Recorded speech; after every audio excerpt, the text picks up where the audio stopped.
All right. And we are live. The last word with Lord Cognito, Ebontis, and Ty Guy Travis Fresh on that Thursday evening, condiment free 5 right now. What's going on? E, how we doing, sir? I'm just about to walk out of the show right here when we start.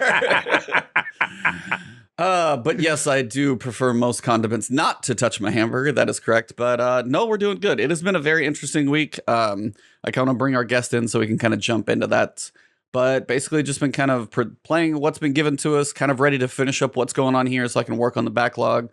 Got a little holiday travel next week. So FYI, everybody listening, no episode next week. Enjoy your holidays if you already have been celebrating them, or if you've got them coming up. We will be off next week because I will not be in the state. But other than that, also for all of you guys, if you are listening to this on audio, I want to thank all of you guys. I got a chance to look through the Spotify Wrapped, and that's just like a piece of it. There's iTunes and everywhere else you guys listen on audio. Thank you guys very much. I think Spotify actually will allow you to do like reviews now, like 5-star, kind of the way Apple does. So whether you listen to us on iTunes or Apple or anything like that, if you guys will drop like 5-star review if you enjoyed the show, it helps like more people find us. But the growth on audio has been amazing. So to everybody's ears that we get to, fill for about a couple hours, thank you guys very much. And then everybody on video as well who tunes in live and catches us on YouTube. I just wanted to thank all of you guys because it's been a great year. And when you go look up statistics on podcasts, you're never sure like how big is a big podcast. And thanks to you all guys, we actually do pretty well. So We do that. Audio salute. Yeah. Travis, what have you been If up I to? could tag on to that. Yeah, first let me just reiterate, if you're listening to this show every week, bring a friend next week. Tell a friend about us because the only way we're going to spread is by word of mouth from you good people. And hey, if you don't like this podcast, if you hate us, tell an enemy. That'll show them. You know what I mean? Get them to watch this show, but let them take the hit. So anyway, McClunky. It's a weird doing counter well, promotion Ebontis. there. I like that, though. Yeah, there we go. Hey, that's a good way to viewers are viewers. You know Hey, what I mean? yeah, number. It's all about that traffic. We'll take those numbers. All that engagement, baby. Yeah. Yeah, engagement. So McClunky, everyone. I'm doing great. I've had a super busy couple weeks. Halo's here and Destiny is doing 30th anniversary stuff, and I'm doing a bunch of reviews and previews for IGN.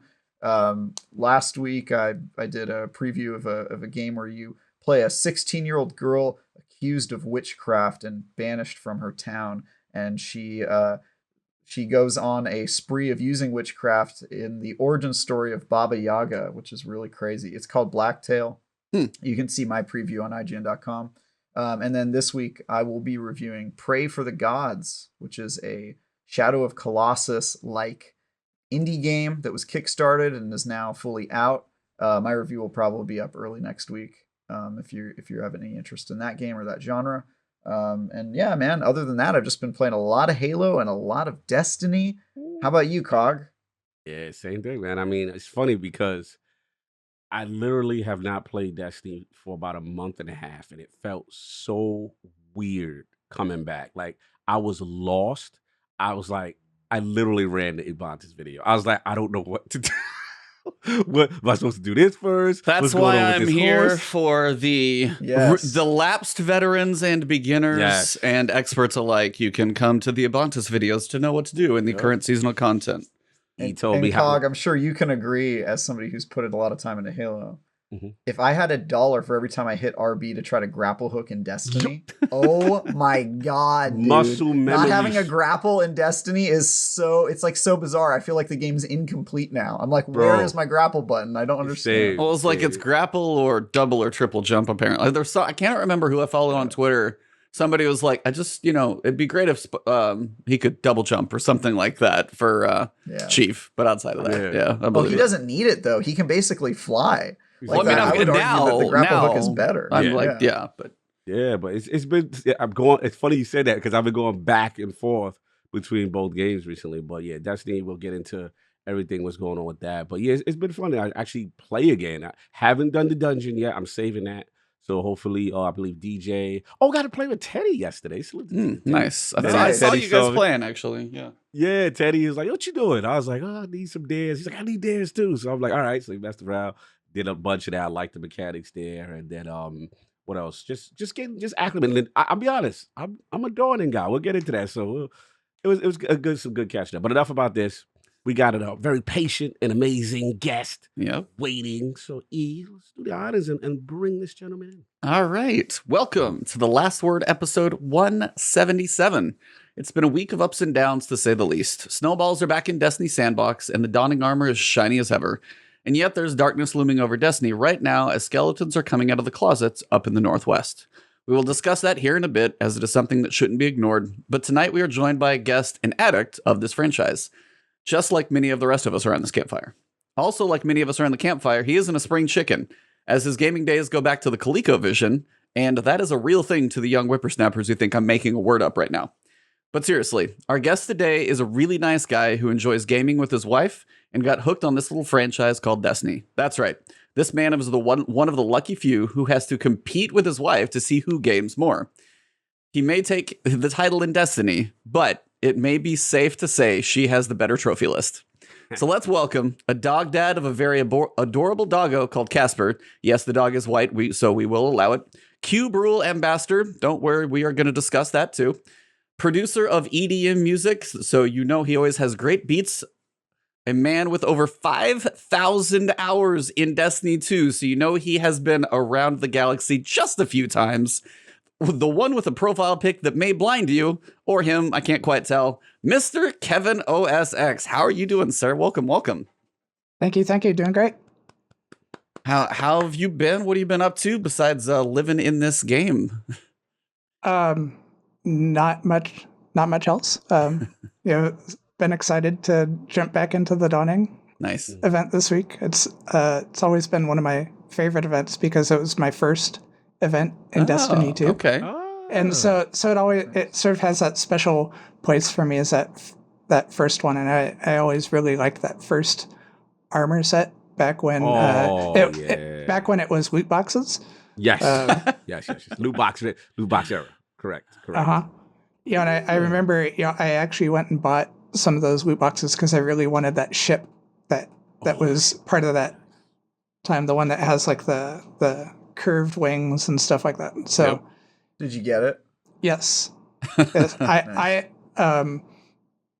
in that first season I got all the Warlock armor. I didn't get all the Titan or Hunter ones, but I did also get the Warlock. I did get the 3 extra pieces, like the 3 special class items that aren't available anywhere else. I did get those. So yeah, this man has beat most people that I could probably think of in the hours in Destiny, because I saw that and I was like, damn. I don't know. I mean, there's efficiency for somebody like Teddy, who probably has less hours and may have checked a few more boxes, but no, somebody just enjoys playing and helping and running random raids and stuff like that. No, it's like for hours in Destiny. But I wanted to take it back just because, like, when it goes, I was like, no, you take this one, because got some. Yeah. Listen, it's rare that I get a fellow seasoned gentleman on the show, man of culture, man of experience. I'm not that much younger than you, Dan. I got these young. I got these much kids. You are. That's fine. We're sitting here close to 40. I was like, when I see this experience, it warmed my heart. And you said something in reference to learning about your dad and being in microelectronics, and I saw a console there that I rarely see. It was the ColecoVision. So tell me about that. And was that literally your first introduction to gaming?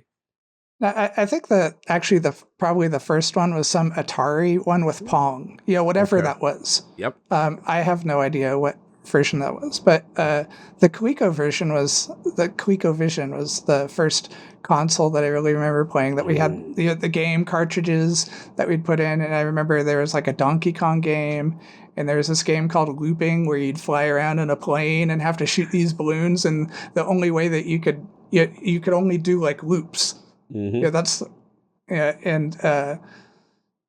playing that, and I don't really remember any of the other games, but my dad was a microelectronics engineer, and the company that he worked for was contracted to do some of the work on the chips for the console. So they were each of the people was given one of the consoles, so we So had you got one at home. you got like the dev kit version of the old school consoles almost. No, I mean, yeah, we got the real one, but then it had like these weird controllers that had like this sort of paddle in the middle that you could turn around, and then these like almost like a touch dial phone thing on the bottom. Oh my Bro, god. you got to see these controllers. Kevin is so on fire with it because it's literally like a knob. And like you said, it's rectangular, It's a right? dial, right? Oh, Yeah, I like see a it. Yeah, dial. it looks like a Then phone. It looks like the Yes. bottom's a phone. The top has like it's The your dial. left and right rotation. That makes sense. And then okay. you had the gray buttons on the side, I believe. You'd hold it like this. Yeah. and- Yes. But the controller part would always like It looks like a stop bad cell working phone. after Yeah, like after a while. Yeah. like a while. Yes. Me as like a dude. little kid, getting frustrated, throw the controller down or As something like with that, all and then stop technology, working. So physical we'd have to go violence down works. by Still better than the buy N64 controller. Hey, be nice. That thumbstick just I don't have three lost hands, it bro. just lost its energy. Continue, Kev. But yeah, I mean, I do remember the N64 controller because that was one of my. There's like before I like this stint of gaming. There's I guess a couple others. There's like my first experience with gaming, which was like on those early consoles, and then I remember getting the first Nintendo console. But yeah, I wasn't really into that too much. But I do remember also that getting the N64 and sitting over at a friend's house, 4 of us playing GoldenEye on N64. Yeah. I don't know if there's a lot of people of like at least a reasonable age who didn't play GoldenEye. That's like one of those like general experiences you somehow like whether you owned it or not, hung out at a friend's house because sleepovers and like that was still a thing at that point. I don't even know what kids are doing now because I'm not in that realm. But I mean, that's like everybody seems to have like funneled through GoldenEye in some experience. You may have played it a lot, you may have played it a little, but I think everybody probably played that at some point, which is kind of one of those unique things. Not even everybody played Halo, but I think almost everybody probably played GoldenEye. I was definitely, that was some of the best pause music ever. Shout out, someone did like a Reese's Kid on it. It was absolutely hilarious how good it was. But yeah, I just wanted to salute you on that. And Well, see, Vitek, you're fired, so that's fine. But the reason why I brought up Coleco is because it's funny because my dad had a Coleco, and that's how I got introduced to gaming was through. So when I saw that, I was like, wow, we literally share the same kind of origin story for gaming. And there was a bunch of games for Coleco that I remember. Donkey Kong was the pack-in and a whole bunch of little weird. It was a very ambitious system. And the last point I'll say before I go to E was that it was, if you really look at it historically, Nintendo had games on Coleco. Sega had games on Coleco. Like they were all like software got making for this console. So it's kind of full circle when you look at it. It's a very interesting. It was a very good console for its time. It was more powerful than the Atari because the Atari was the more popular mainstream 2600 whatever. That's what I had. Coleco was like the more powerful. There's the Scorpio, you know what I'm saying, of its time. It was the Xbox. It was the Atari Series X version, or the Atari it was just X. Yeah, they had the same games, but this was like powerful joint. What's up? You've been on the underdog side of gaming your entire gaming career. Yes, you did Coleco, and then you tell me you're a so Sega fan. Are you also like play Xbox? So were you also a Beta? Was he a Betamax and also an HD DVD fan too? He had a Zune. I had a Zune. I had a Zune. I had an HD DVD. Oh my god, he had a Zune. Yo, he had a Zune. Bro, you just pegged me because it's true. Like, bro, like I've literally been on the wrong side of history. And you play anti-meta gun. You like being anti-meta in Destiny. Yeah, you go the other way. You go the other way. And he's a warlock. Perfect. Okay, yeah, that would make sense too. No. I can't. Yo, Trav, that was fire. Because not to make this about me, but yeah, I've literally had I think the only console that I've probably picked that was or thing was the original PlayStation. I knew that. Nice. I knew that was going to be special. But every other generation, I just went with my heart. Anyway, enough about me. Trav, you got some more questions? Yeah, Travis, what do you got? Gentlemen? What was your experience with shooters before Destiny? If any? So probably the first, like, after GoldenEye, the next set of shooters that we started playing was... So one Christmas, my wife bought us a Nintendo Wii for Christmas. And we started playing Call of Duty Modern Warfare On on the Wii? Nintendo oh my God, Wii. on the Wii. That's crazy. I And need to so see a video That's how that even crazy. runs. Yep. I mean, it was... Teddy can show you. It was a fun game. We played that a lot. So we'd, like, just swap off doing the story back and forth, and then we could do couch co-op multiplayer.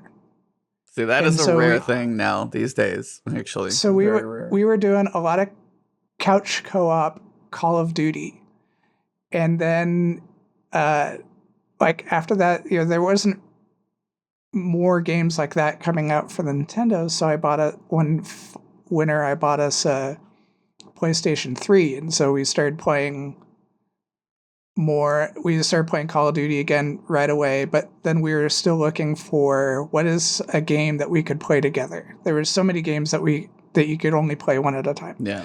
And so we go down to like our local GameStop. We're like, help us out here. What's a game that we can play together? And they're like, oh, you should check out this game called Borderlands 2. Oh, yeah. And we played that game for 2 years straight. On the Nothing Wii else. U? No, on the PlayStation 3. Yeah, There you go. yeah. And so we played that PlayStation 3. We were playing that for 2 straight years. Nothing but Borderlands 2. And then the next Borderlands game came out, Borderlands, the pre-sequel. And they changed how loot farming worked in that game. And so you couldn't farm the bosses for as much loot. And then they also added in this other strange mechanic of this machine that you could go dump your things that you didn't want anymore, and it would spit things back out. So you could get all the good guns in the game like right away because you could just throw them in there, and then they'd have the little ways that you could duplicate things, and so we'd pass items back and forth. Kind of lost the And- carrot on the stick, right? Yeah, there wasn't much left to the game anymore, and so then I started hearing about this game called Destiny. I was like, oh, What point was it at when you heard about it? Like, was it still that first year, or this like how far was along? this was like in probably November 2014. Yeah. So it was like Oh. not too long after the Like launch right of after Destiny it 1. came out. Yeah. And so, went down to my local Best Buy, got one of those white Destiny PS4s, which Yep. I still have. I guess it's sitting down right here next to us still. Nice. And I was just bored to tears. I just didn't get the game at all. Vanilla Destiny is pretty. Yeah, rough. especially if you try and go through a story at all, probably compared to like Borderlands being so over the top and you're like, things might have happened maybe. And then if you weren't told, especially if you guys do like couch co-op, I'm sure there's no real communication about the raid. So you probably got done and were like, well, all right. Well, I mean, I didn't know anybody else Yeah. to play with, so I was essentially playing Destiny 1 as a single player. I still don't know that I've ever done anything like a Nightfall. I've never played any PvP in Destiny 1, never done any raid or anything like that. It wasn't until the summer before Shadowkeep Okay. came out that I went back and played through more of the campaigns. My wife had actually played through all the campaigns way before I had, but I just wasn't interested in the game at all, and so I had like maybe 10-ish, 12-ish hours in the game, and I gave it up and I went and played other things until Destiny 2 came along, and You just put that straight into the veins and haven't looked back. The hooks were in, and I've played less than a handful of other games since then. The only 2 games that I've finished since Destiny 2 came out is Life is Strange and Ghost of Tsushima. Ooh, Ghost of Tsushima is very Those good. are some pretty random games. And Borderlands 3. Borderlands 3. I figured you had to play that one. Well, I will definitely tell you, for you and your wife, not to give the VJs any like unjust due credit, but go play It Takes Two with you and your wife. Like, if you want, you have to. Like, as a couch co-op game, That's a great as couch you co-op both game. are, like, they don't make them like that. And I played it with my wife, and she's not really a gamer like much. She'll beat me at Tetris, and she'll beat me at Beat Saber. So she has like few things that she's like a savant at, but she's not as much of a gamer. So like, you guys will be fine. But it's a fun game, and the co-op is really well done. So it's just one of those that's really cool.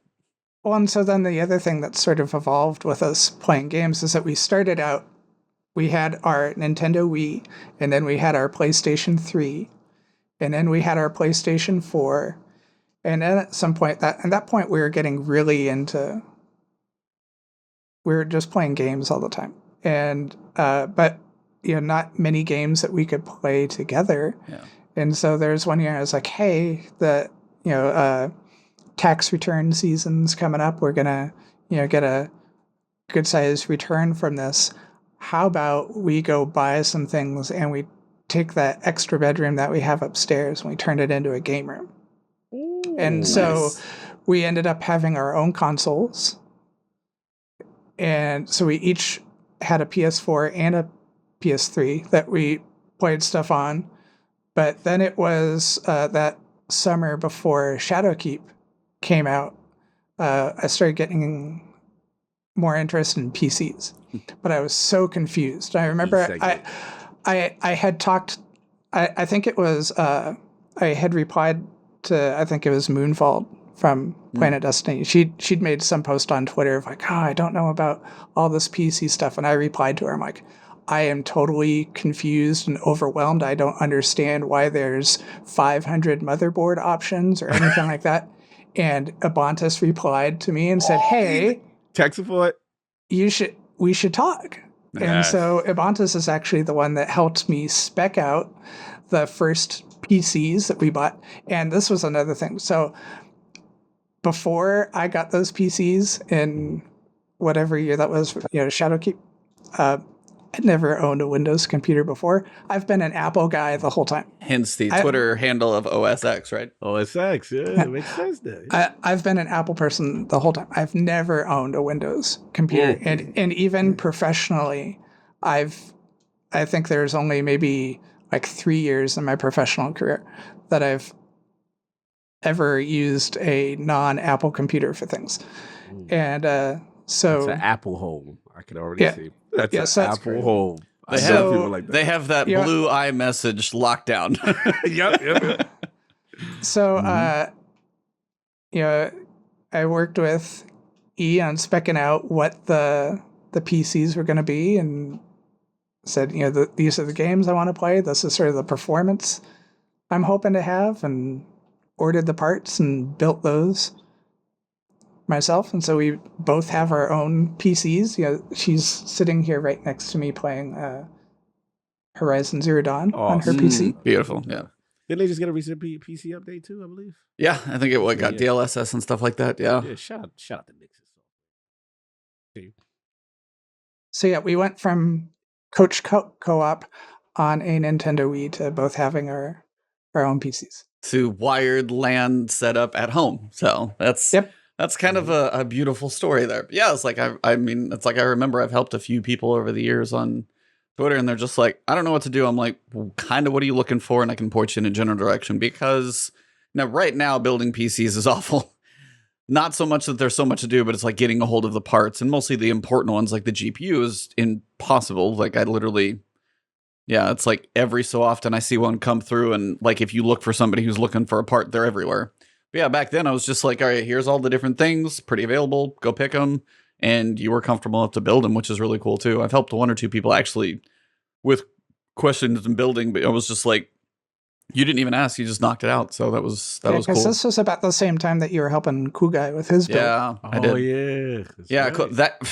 After that one, shout out to you, Cool Guy. But when we put that thing together, I was through a Facebook video chat on a phone, and I was like trying to help him tell him what to do through like a pixelated video chat. So if we can get through that and we get it to turn on, I'm like, I think we're okay. So, but yeah, I'm happy. So I know that was the first PCs you kind of mentioned. Have you since upgraded or done more since then? We did do PC upgrades just recently. I guess it was beginning of November. Oh, wow. Or late October. We had decided to get some new PCs because I had wanted to see if I could get a upgrade in the video card because we were playing at 1080 and I'd gotten some 1440 displays. Nice. So we went the pre-built route this time because I didn't want to go and put all the stuff together myself. And the last ones, I'm glad that I went through that experience, but I never want to do that again. So, yeah. No, I mean, honestly, like, especially with the price of things, because pre-builts actually can still get you MSRP prices.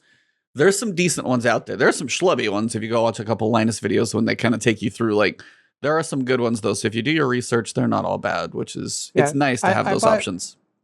I got 2 of the Corsair PCs, and they've been great so far. So yeah, Corsair's been quality stuff for me too.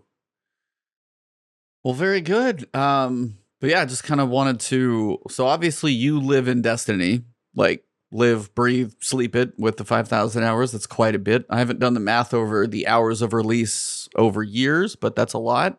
But I was going to ask real quick for the one sitting next to you, what are her like top 3 games as well? Since like what are ones that you would probably guess are her top 3? But her number 1 game is Mass Effect. You just won the podcast with the other 2 guys.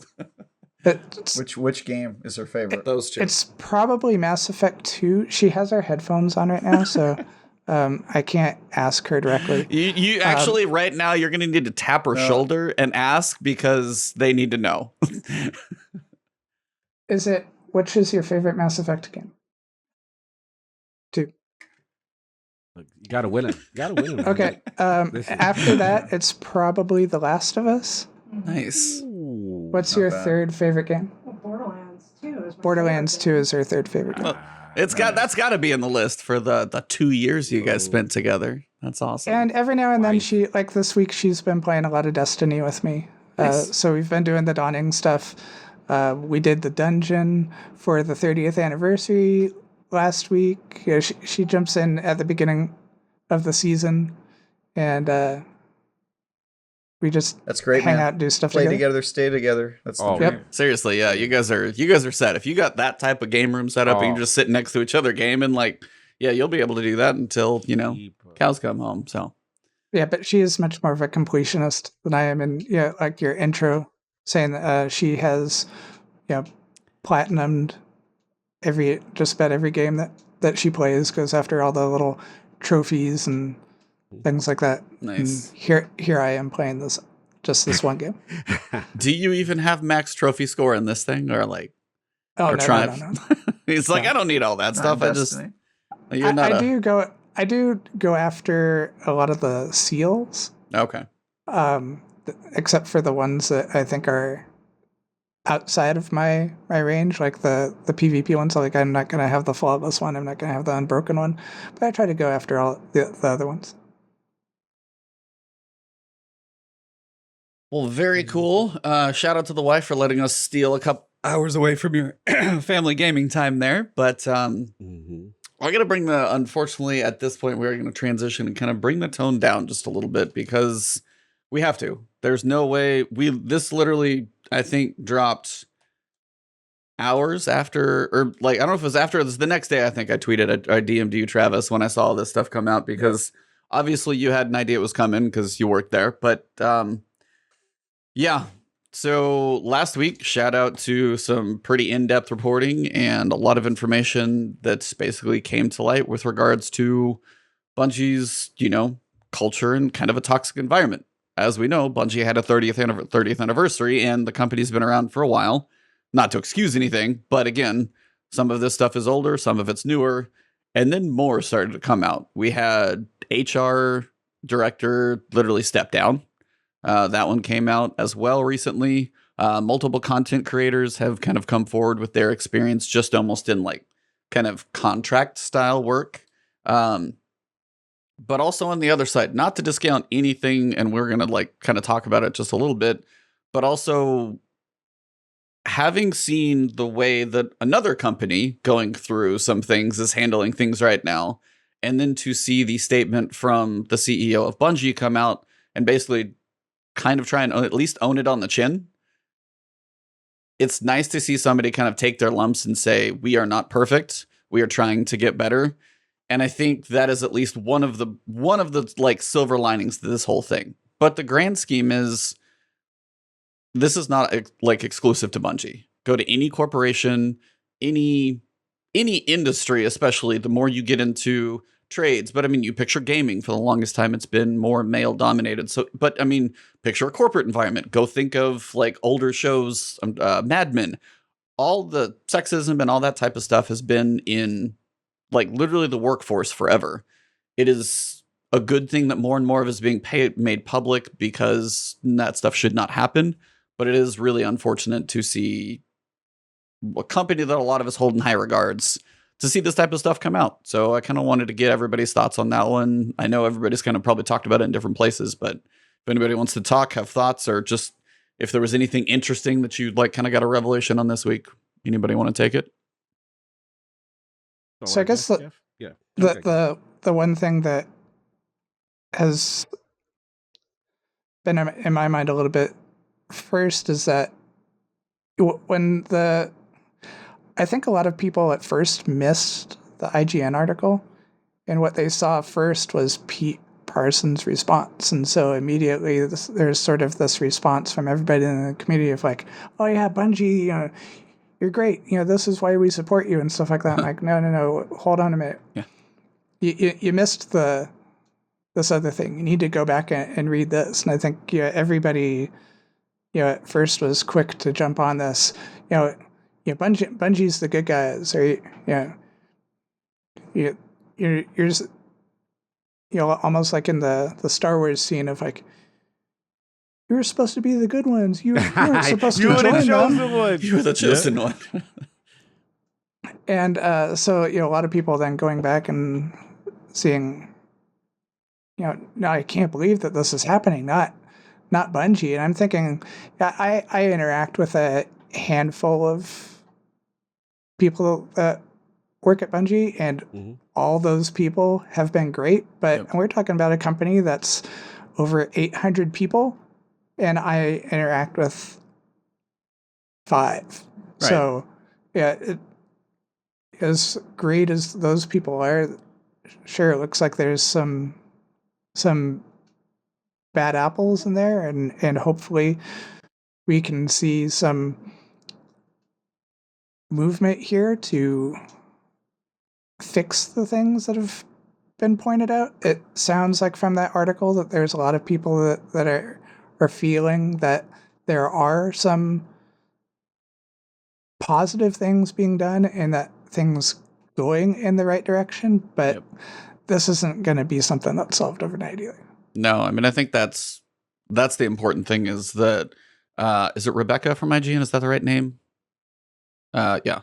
So it was 26 people of like, I mean, I don't know if it was current or previous. I'm sure most of them are like obviously pretty both. Yeah. So, but that's the thing, is like from the previous experience that some had versus some of the current ones, as it said, it's like nothing. It's not done.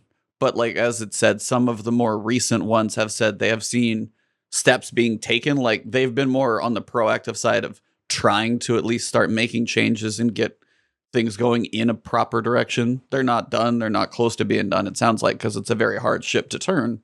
But it is like that piece. But also when you go read some of the stuff previously, and then shout out to Mylan. He's another one. His video for Mylan Games, because he did all the lore anthology books, if you guys aren't aware. He knows the lore like in and out. Basically, him and Bai are like the two who know more about the lore than 99% of that company probably does.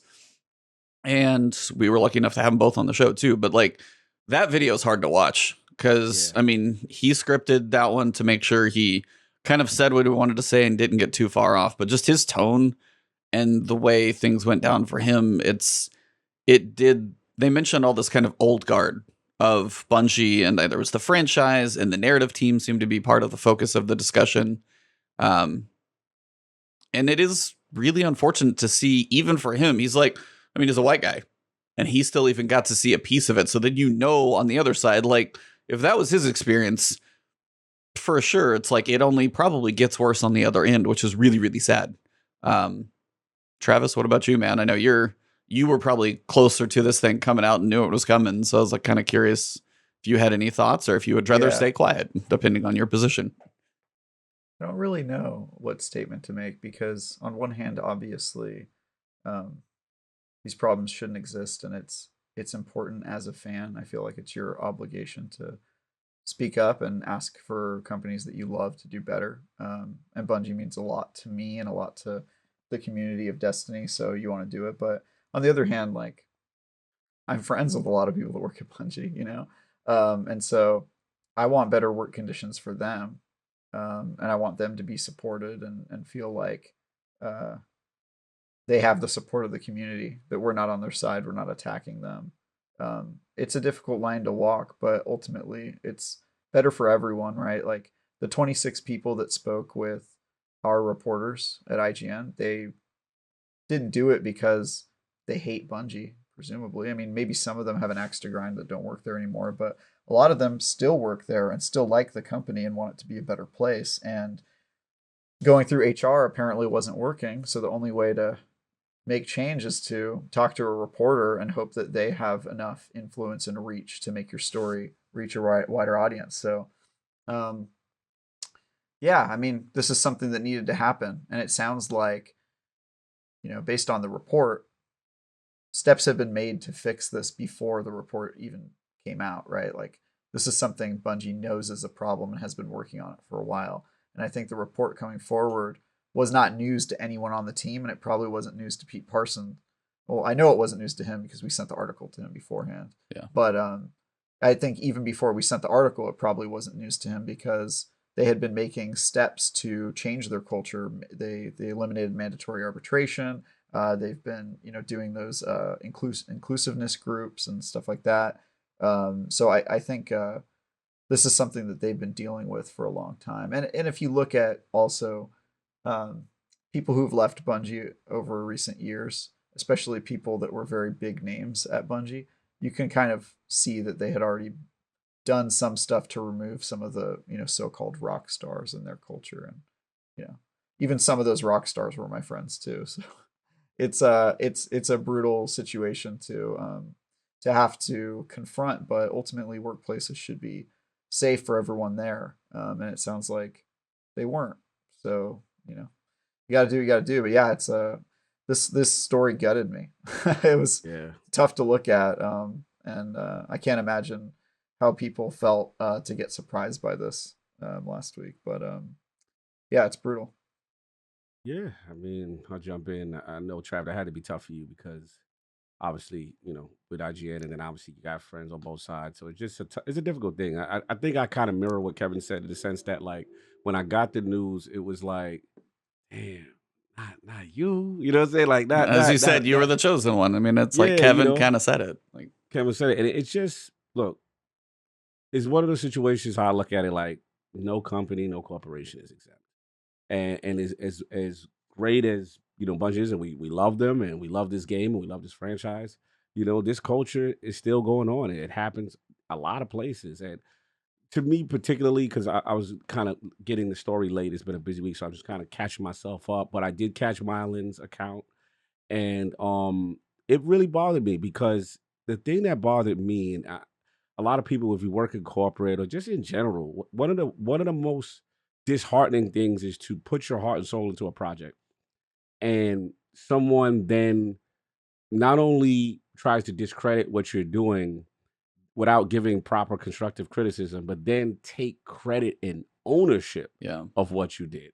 And that part, I really feel for the narrative team. Like, during this whole thing, the narrative team, and what's so funny is back in those days, I remember I was guilty, like, of railing them, like, what is going on? It didn't make any sense, like cinematics and lore, and like, we're at this place now, right? Where Destiny 2 has this great marriage with the season, and giving us giving us drip feed, but things kind of narratively being cohesive. But there was a time where I remember saying, like, what is going on? When you read this account, now it makes sense to me. Now it makes sense. Like the internal struggle when you hearing stuff like people spending hours and crunching only to find out that when the voice actor comes in to do the lines, their stuff's been changed.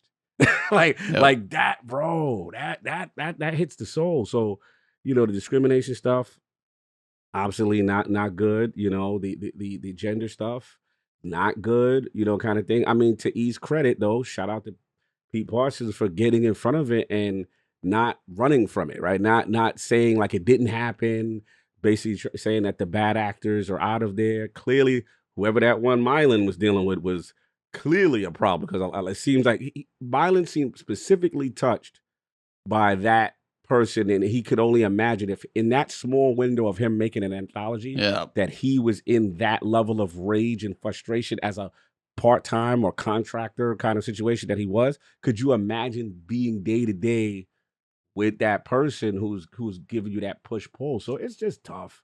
It's tough, man. I mean, the good thing about I say out of all this, I like when the information's out.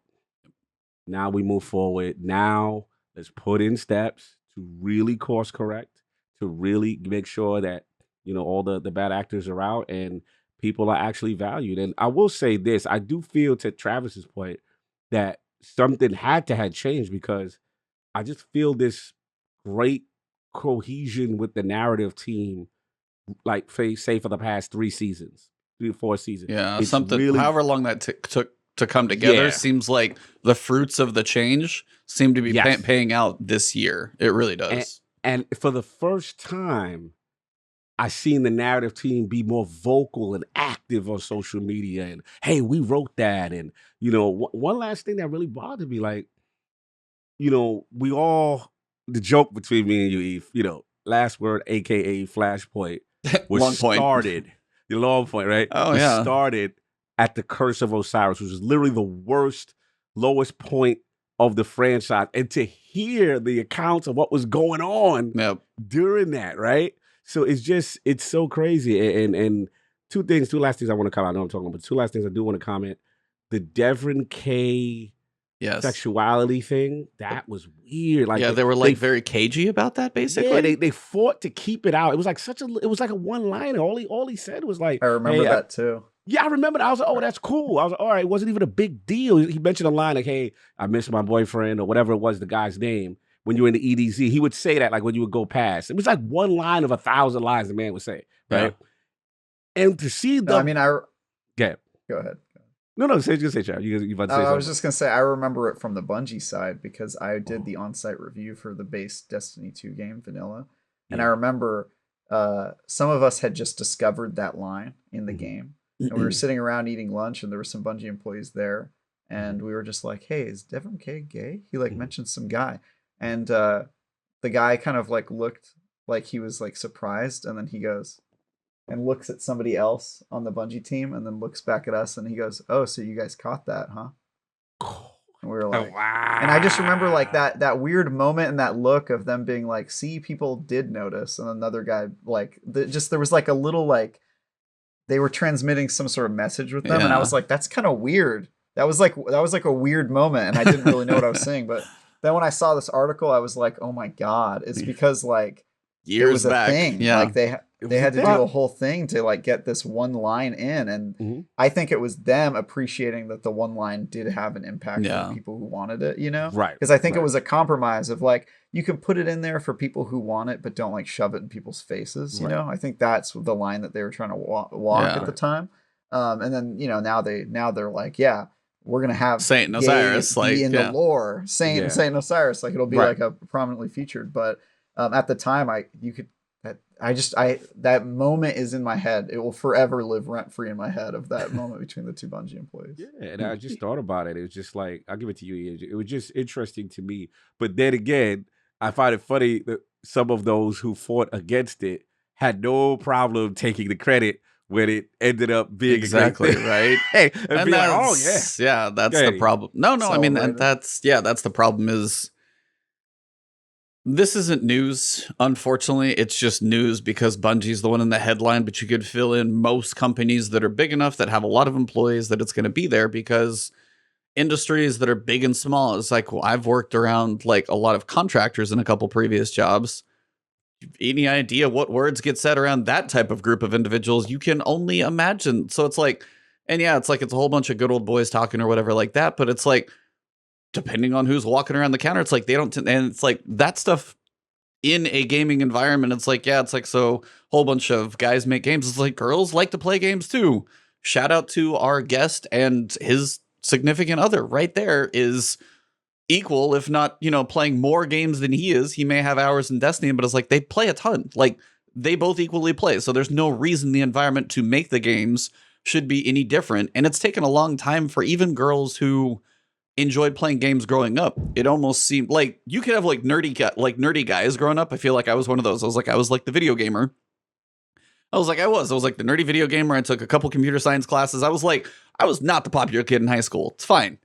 But also on the other side, it's like you knew some guys gamed. It's like I couldn't even as a kid growing up, I didn't even picture that many girls gaming. You just didn't.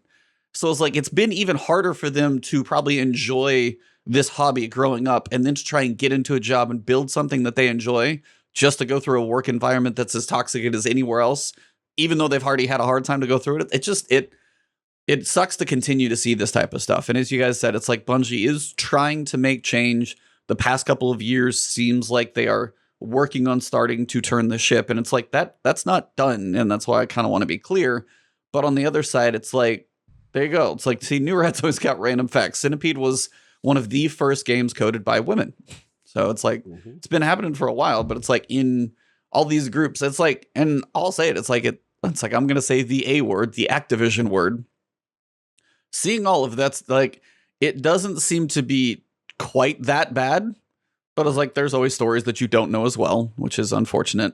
But I was like, at least seeing, two different CEOs. And this is at least one thing where it's like somebody's trying to turn the ship. The reaction, yes. Yeah, somebody is at least trying to turn the ship, and they were ahead of at least the story, as opposed to complete denial and, SEC lawsuits. Like, I mean, they do feel different. It's like neither are good things that they happened, but at least you can see the response is different. And I would have to cut you. No. Because that I completely agree with. And you look at both situations and how they're handling. And to Pete's credit, I don't know him personally. I haven't met him or anything like that. I can just go by what I see. I remember him being out on the front lines during, different social issues. Black Lives Matter was one of them. Different. I mean, to their credit, we have to admit, like, prior to this coming out, right? And no company or corporation is perfect. What people have to realize, they all have dirt.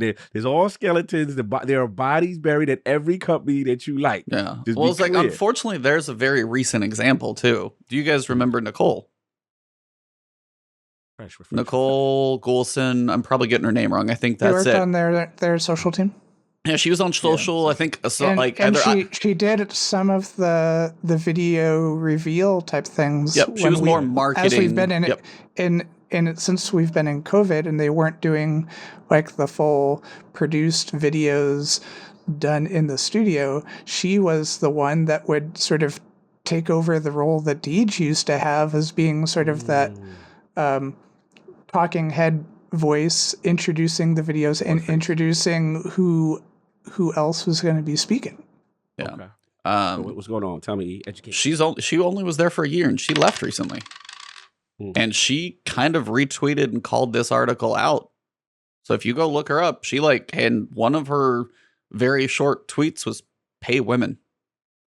So I don't know if it was an inequality in pay, which is kind of what I'm reading between the lines for it to be. Right. And that's when I said they're trying to turn the ship, but it's not done, is the best thing I want to say. Is like, and that's the problem, is like, that was a very recent, she left like 2 or 3 months ago, max. It was pretty recent.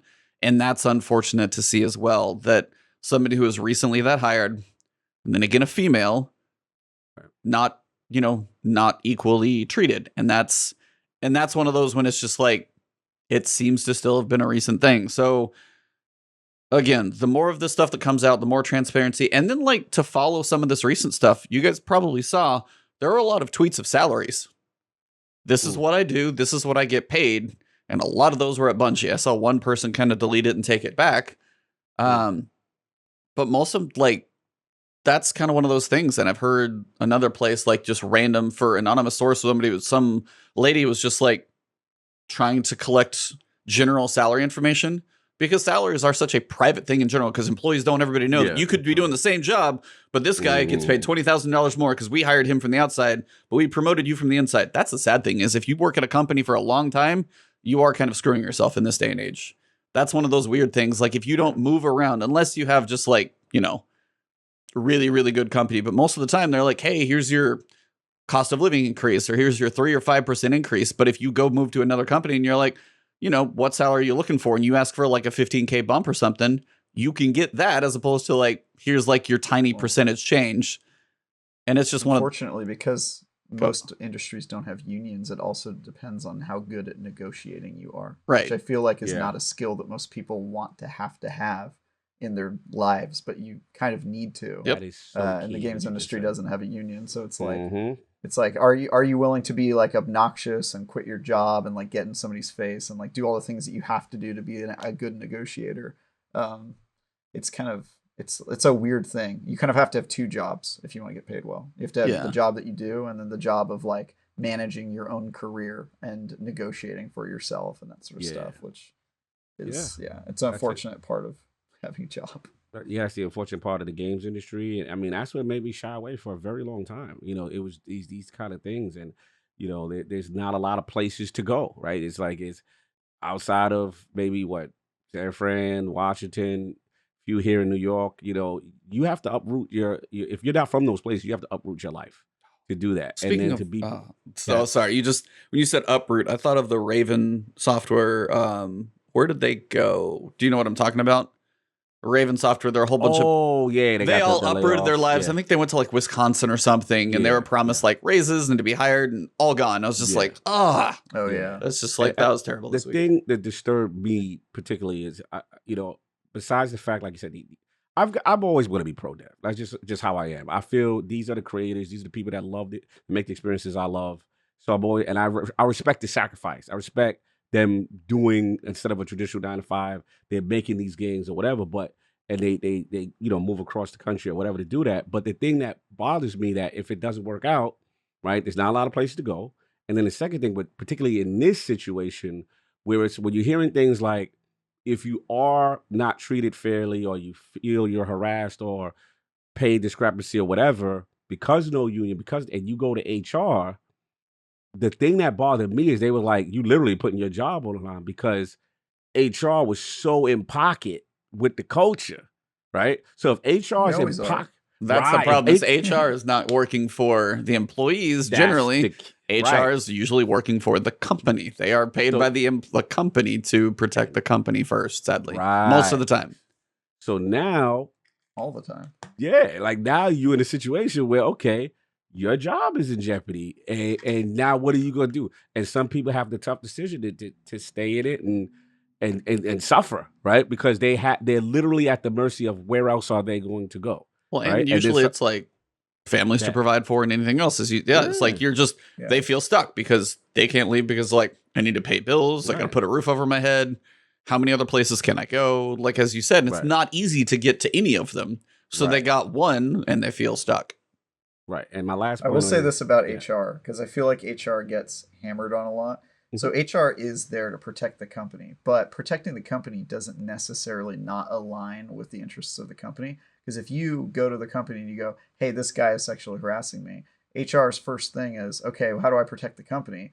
Probably the easiest thing to do would be get rid of this huge liability of risk that this harasser, you know what I mean? So I would say, like, in the worst cases scenario, like the HR will be like, oh, let's try to play down what this employee is reporting to protect the company. But I think most of the time the solution is get rid of whatever bad actor is existing, because that is a way of protecting the company. You know what I mean? Like protecting them from themselves, protecting them from a lawsuit, protecting them from something really bad. So sadly, it's like it doesn't always go that way, though. Unfortunately, it's like it doesn't always go that way. There's definitely horror stories. I worked for a large corporation for years, and HR was the worst part of the company for that very reason. But yeah, I don't want people to be like because the reason I feel like I have to say this is because I don't want people to hear us talking about this on the podcast and be like, oh yeah, never trust HR, don't report. Yeah. Right. You Right. should No, report you to should. HR. Of course. Like, Yeah, you- It's like, absolutely. unfortunately, it's like it's out of your they- control if they don't do what Yeah. they're supposed to do. But like Right. you should, like, yeah. The bad thing is too is like most of the time that should be how it goes. Like they are there for human resources. Yes, they do have to look over the company, but in general, as you said, proper thing to do would be like, okay, go to somebody superior. This is the information I have. They should be Right. gone. That is how Right. that is probably supposed to work. But Right. unfortunately, you can report that to somebody. It can get to a superior. If somebody's buddy with some executive somewhere, Mhm. then nothing then gonna it can happen. turn around and you can get pushed out. Right. And that's that's not always going to happen, but that has. Right. I've known people where that has actually like been done around them, and it's just like Right. that's what sucks too. And that's what the pattern I'm noticing with the games industry that bothers me is it says that they shouldn't have to run anybody, Jason Schreier, IGN, everybody just to talk about all these atrocities. And then as a result of that, properly now getting the proper voice it needs and the proper spotlight it needs to now get the actual action. It should have Right. happened long time ago. And that's the cycle that has to change, right? So it's just like, it's just unfortunate. It's unfortunate. But to Travis's point, I completely agree with him. Like in normal circumstances, HR is there supposed to, to do these things and to make this happen. So it's not like we're trying to lambast them. It's just that in this particular situation and situations we're seeing in gaming recently, it's just like, wow, this report has to happen. This article has to come out. Somebody, eyewitness reported got the scoop, or the seed has to come out. And then it's like, oh, now we're going to make a public statement. Now we're going to do this. Oh, we got to fix it. But this been going on, right? And I think the reason that like journalists had to get involved is because of the nature of the complaints, because the complaints weren't anything so egregious that they're unlawful, right? It wasn't like what we're saying at Activision. It was basically like, hey, my boss is a jerk. And like your boss is allowed to be a jerk, right? Like they're allowed to be as toxic as they want. None of that is unlawful. But when it happens over a long period of time and with enough bad apples at the top, it starts to be a hostile work environment or somewhere that's not fun to be. And so if you report to HR and you go, hey, my boss is mean, he wants to make all the decisions for me, and all that stuff, HR is just going to like shrug at you and be like, okay, well, they're allowed to do that. You know what I mean? So they're just because it's not unlawful doesn't mean that it's not something that needs fixing. So I think I'm glad that they found a way to speak out, because obviously people should feel good about where they work, especially people who work as hard as the Destiny team works. Yeah. And I was just gonna say, like, Kevin, I know you've been very quiet and patient. I just want to see as we wrap this up, if there's anything else you wanted to add, and then we can kind of put a bow on this one. Yeah, I was going to say, there's a lot of people in the community that I know that have talked about having their dream job of working for Bungie, and especially I think over the past 6 months or so, we've actually seen quite a few community members now being, Bungie employees, not just contractors, but real jobs. And as you're bringing these people in, that they have this dream job of working there, and as a company, you want to hopefully not have these wrong expectations of when people come in thinking, oh, this is going to be great, here I am, and then end up having these bad experiences. And so, hopefully, as we're seeing more and more people go over there and start working there, that they're going to make these changes and start turning things around to where you're getting these really talented people working in there and they want to stay. Yeah, that's the hope. At least, at the very least, I respect it. They at least try to get in front of it. And, Pete Parsons made the statement. I read it thoroughly, and we'll see. The thing now is the magnifying glass is there, right? The eyes are there. So if you mess up now, there's not a lot of rope left on that one. So exactly, because unlike the last point, unlike the Activision situation, where the spotlight is clearly on them, and then we had a report that the new people that they had appointed for leadership, both male and female, then the female left because she felt she wasn't getting paid. Like, to me, that's egregious because you're literally in the hot seat. Yeah, that was. This is the time to be overpaying women. This is the time to go extra. Like, hey, are you okay? And you still like, that's what I was like.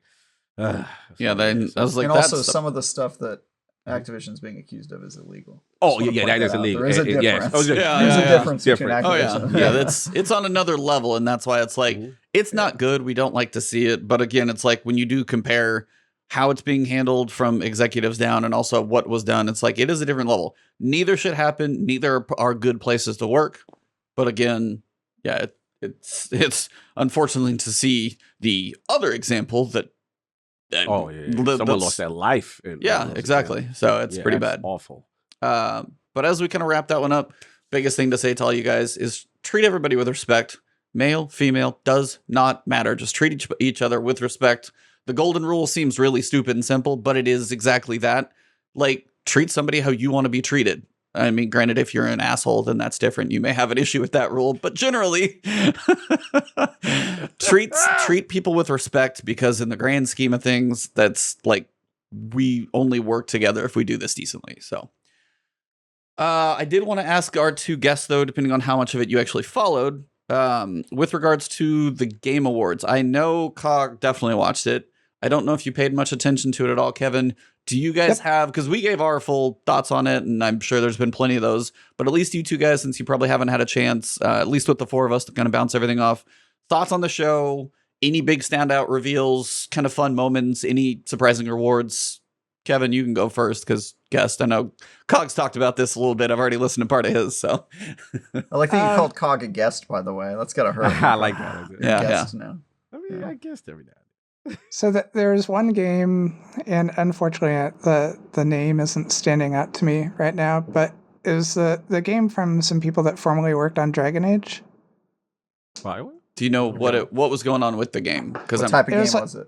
It's like a first-person magic game where people would like travel in and out of these realms. It's like a really beautiful. I know what you're talking about. game. Yeah. It was there were like portals. And yeah, there were people like going between the different portals, and I know what you're talking about too. I totally forgot about that reveal. That's the game from the reveals that were at the Game Awards. That's the game that I'm excited about. Oh, now I gotta look it up. I am blanking now. Like, I want to know what Portal is this? game from Game Awards. Come on, Google. That doesn't help. There's too many portals. Yeah, Portal is his own game. Portal. Nightingale. That's it. Yeah, Yep. Yeah, that was so weird. Look, it was I don't even remember that one. It was a crafting survival game with some old BioWare, with some roots in old BioWare RPGs. Because it has that like old, I don't want to say old, but it almost has like a different century like clothing style. Like you would have pictured this is like. Oh, okay. Yeah. And it had some co-op in it, which interested me, of course. Of course, yeah, something that my wife and I could play together. Yep, so. Absolutely. It's like old-timey weapons and some magic, but big scale and some of the. Yeah, that was. I do remember that one. Yes, I remember this. It looked really good. Yeah, that was kind of Victorian. Crafting and survival game. Victorian. Yeah. Yep. I remember this. It did look good. The other game that I was initially, piqued my interest a little bit, but then some friends of mine turned me on to some things, was the Star Wars game. Eclipse. Oh, man. I talked about this last week. Yeah, initially it's like, hey, that game sounds interesting. It's in this new sort of era of the Star Wars universe that we're getting some new stories in. But boy, that talk about skeletons in the closet or something like that. I mean, that developer just sounds, like they've got a whole lot of things going on. And a bunch of my friends were like, yeah, I'm not touching that game with a 10-foot pole just because of the developer. Game in a decade, so that's like the biggest problem, I think. Going in. McClunky going in. In case anybody's wondering, I love the developer. I love Star Wars. I was super hyped, and then I saw the developer, and I was like, "Oh no, no Quantic," because they legitimately have not made a good game in like a decade. Like, and that's if you like Heavy Rain, and I didn't.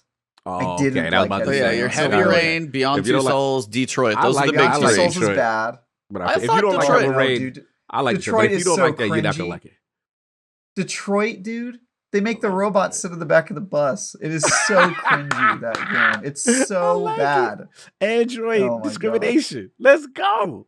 Yeah, but dude, that's so on the nose. It's not even a metaphor. They basically were just like, what if slaves were white? It's like, oh, come on, dude. Give me a break. That I is like so Detroit. I like it, man. obnoxious. But I feel, listen, Detroit is not if you don't like Heavy Rain, there's nothing Detroit. I like none of- Indigo Prophecy. Okay, I okay. like one of their games. Indigo Prophecy is like was one of my top games of the original Xbox generation, and back when I came on PC too. And I don't know what happened. Heavy Rain, I just thought the writing wasn't good. Beyond Two Souls, obviously not a well-written game. Even Detroit is like cringy to me. I just don't think they're good at writing stories. And the problem with Star Wars is that if the story isn't nailed, the game is terrible. Because people assume, oh, the story doesn't have to be good. It's the Star Wars universe. We'll just rest on our laurels. No, the Star Wars universe is a sandbox for you to tell stories. And if the story's bad, all you have is decoration. That's all you have, Star Wars decoration. And so Yeah, lightsabers aren't going to save a Quantic Dream bad story, it sounds like. And people think that it will. People think, oh, the story doesn't have to be good. It can just be mindless fun. But I was like, but I would say, I was like, I will definitely say though, like, Quantic. I was like, I played Detroit though. I haven't played Heavy Rain. Haven't played. I love Detroit. I actually like enjoyed. Like, I thought Detroit was kind of cool. Like, I only played through it once, but so cringe. I don't know. It was just the like certain experiences you could choose. You Like, had to get them off that roof. You had to make the right decision. I was like, I'm a choose your own adventure guy. That yeah, I was plays like, to me. I read But those I growing understand up But too. the adventure has to be well written, Cog. The The like robots I were like on the them back chapters. of the bus, Cog. They were It's on the back of the bus. You ain't over that Can you get over seed. that? Yeah, Can you apparently, get over that Apparently detail apparently of this the one game? cut like him that. deep. I don't know. So They cut you deep. It didn't bother me like that. But It's so there are cringe. people that I know that agree with you that say, hey, it doesn't. Their games don't do it for them, and I feel that. Yeah. It's just for me. I like their game. I like. Look, this is the problem I have with people who support or who say this is like, I like your genre. I like story-based games with like no combat. I like choose your own adventures. I like everything that they're doing. just I feel just they don't don't like write. the games they you make. don't like their execution of Detroit that is- style. You don't like that? Okay. Yeah, Heavy Rain is just, to me, I get that people like it, but I think the writing's not good. Beyond Two Souls, the writing isn't good. Detroit, it's not that the writing is bad in Detroit. It's just that the subject matter is so cringy and heavy-handed. It's like they were trying to be like extra preachy, and they got to the point where it's just like, dude, come on. Like, Yeah, white give me them slaves androids. is where you Give me went them with? androids. That's right. White slaves? Come Bro, on, if man. androids got out of pocket, if Terminators got out of pocket, you got to go to the. Let me stop. But at the end of the But why day, did they have to do dude, it just the choices they made. You know what I'm talking about. So right? apparently, I know exactly what you're talking about. this game is so far away, though. I'm gonna go Because play Detroit like, tonight. it's Yeah. gonna be, it's so far away. I will say the trailer, though. There was the Disney money behind that trailer. That's Boy, all that I was gotta bad. say. The drummers and everything, and what almost looked like, I couldn't tell if Yeah, it was like cool. made cinematics or they yeah, like drummer recorded goes. like a little live action bits here and there. Like the money was in the. Don't ask. I just had like 4 shakers fall off my wall. So it's Oh like, God, no! no, not the no. They were empty plastic shakers. They're empty. They're fine. Hey, what are you doing to me? I just said Bruh. empty shakers fell down. Get That's nervous. all. I Anything know. falling near your PC. It's we not don't near need my that. PC, so but they're empty, so it's fine. Anyway, I just didn't know if you guys heard that or not. Continue. But I was just saying the trailer had some money behind it. What else for you guys? Either one, you guys can trade back and forth if you got any standouts. Yeah. Those are the two for me. How about you, Cog? Damn. So I mean, come on. I know Main event, yours. bud. I know You what the yours. main event. You I know know. what he's here for. He's here for that Hellblade 2. That's what I was there for. So Senua, I mean, I love that game. That Yeah. the best. E, did you play it yet? Oh yeah, I played it. I played it all on stream. I don't The know if it was first one. one Okay. day or 2. Okay. But yeah, Yeah, we just definitely played straight through The it. Yeah. way they deal with psychosis and mental illness and the voices. When I heard that was back, because I was worried, because sometimes when games go, sometimes you have like a little cute indie darling kind of game that punched above its weight, and that was what Hellblade was to me. So when I Yeah. seen 2, and I know they're gonna get the budget, I know they're going all out, they're filming, they're scanning the whole Iceland, they're doing it up, but I want to know if the core was there. So when I seen the hunt, I seen the NPCs, and then I saw when she went in and she's having the, you know, That's what I was wondering, because after Yeah. playing through the first one, you kind of get to the end. I don't want to spoil anything. Right. There's a revelation at a point in the game, and you're like, okay. So I was wondering how they're handling the sequel with regards to gameplay. So I'm like, I will be more curious to see, because the first one was a very, very unique experience. If you play it, please play it. It's a cool game. It's like, you know, 8 hours, 8-10 hours. Play it with very good audio or headphones, like something that's going to give you a surround effect, because if you don't, it's kind of taken away from it. Because if you can play, like, the headphones is the way to go because of what it sounds like is going on in your head. And it puts you in Senua's place really, really well. And that was such a unique experience. And that's why it is like, you said, it's that one-off, kind of has that really indie darling, like they nailed what they were going for. They embraced it. And then, you know, the puzzles knocked it out and all that stuff. But it was just like the audio aspect and what she went through. I'm very curious to see, because it looks like it's going to be gorgeous. I want to see if they can capture that magic again. Well, they nailed it for me, because when she went into the cave, that's what I needed to hear. I needed to know that core element was there. And then we still need to see more. We still need to, I got you, Black Ronin, we're not going to spoil, but I still need to see the combat, right? We want to see, because they had, apparently they've been doing like all type of weapons training. The actress, I forgot that plays That was her. part of the way you could tell it was actually in game. Because the parts that I noticed, well, no, it was the way the spear throw hit the big giant. You could tell that was gameplay because of the game physics of the spear. It was like that was not where the money was spent, was like the spear physics, but I was like, you could tell that was like the little slight break. I'm like, okay, this is actually in game. Looks freaking amazing though. So that's why I was like, okay, this is in game. But it was like, it looks gorgeous. Like that's like my monitor will get to shine again. Yeah, bro. Like for me, last point, I'll give a drive. Like for me, the reason why Hellblade is so important, because I get crucified in the Xbox community because I say #just1, which is I feel they need more of these AAA third-person narrative type experiences that Sony has. And let's be honest, there's a deficiency in terms of that level of production value and graphical fidelity where you go, oh my God, look how amazing this looks. When you look at The Last of Us or Uncharted or Ghost of Tsushima, you go, oh my God, look at how amazing this is, this very, you know, whatever story. And I like that they have theirs now, right? Even though that's not a new IP, so it's not technically #just1, but it's that pomp, that circumstance, that you want that single player high production experience. Yeah. And they need it. So now Xbox fans coming around to me and say, oh, you know, I see what you mean. Yeah, this is what people like. Some people I don't get what that means though. Like Xbox has a lot of third person story games like Gears of War and Gears of War. Good point. Let me tell you what the rules that the fanboys have made. So the rules is that it can't be the Big Mac, large fries, and the shake, which is the Halo, the Gears, and the Forza.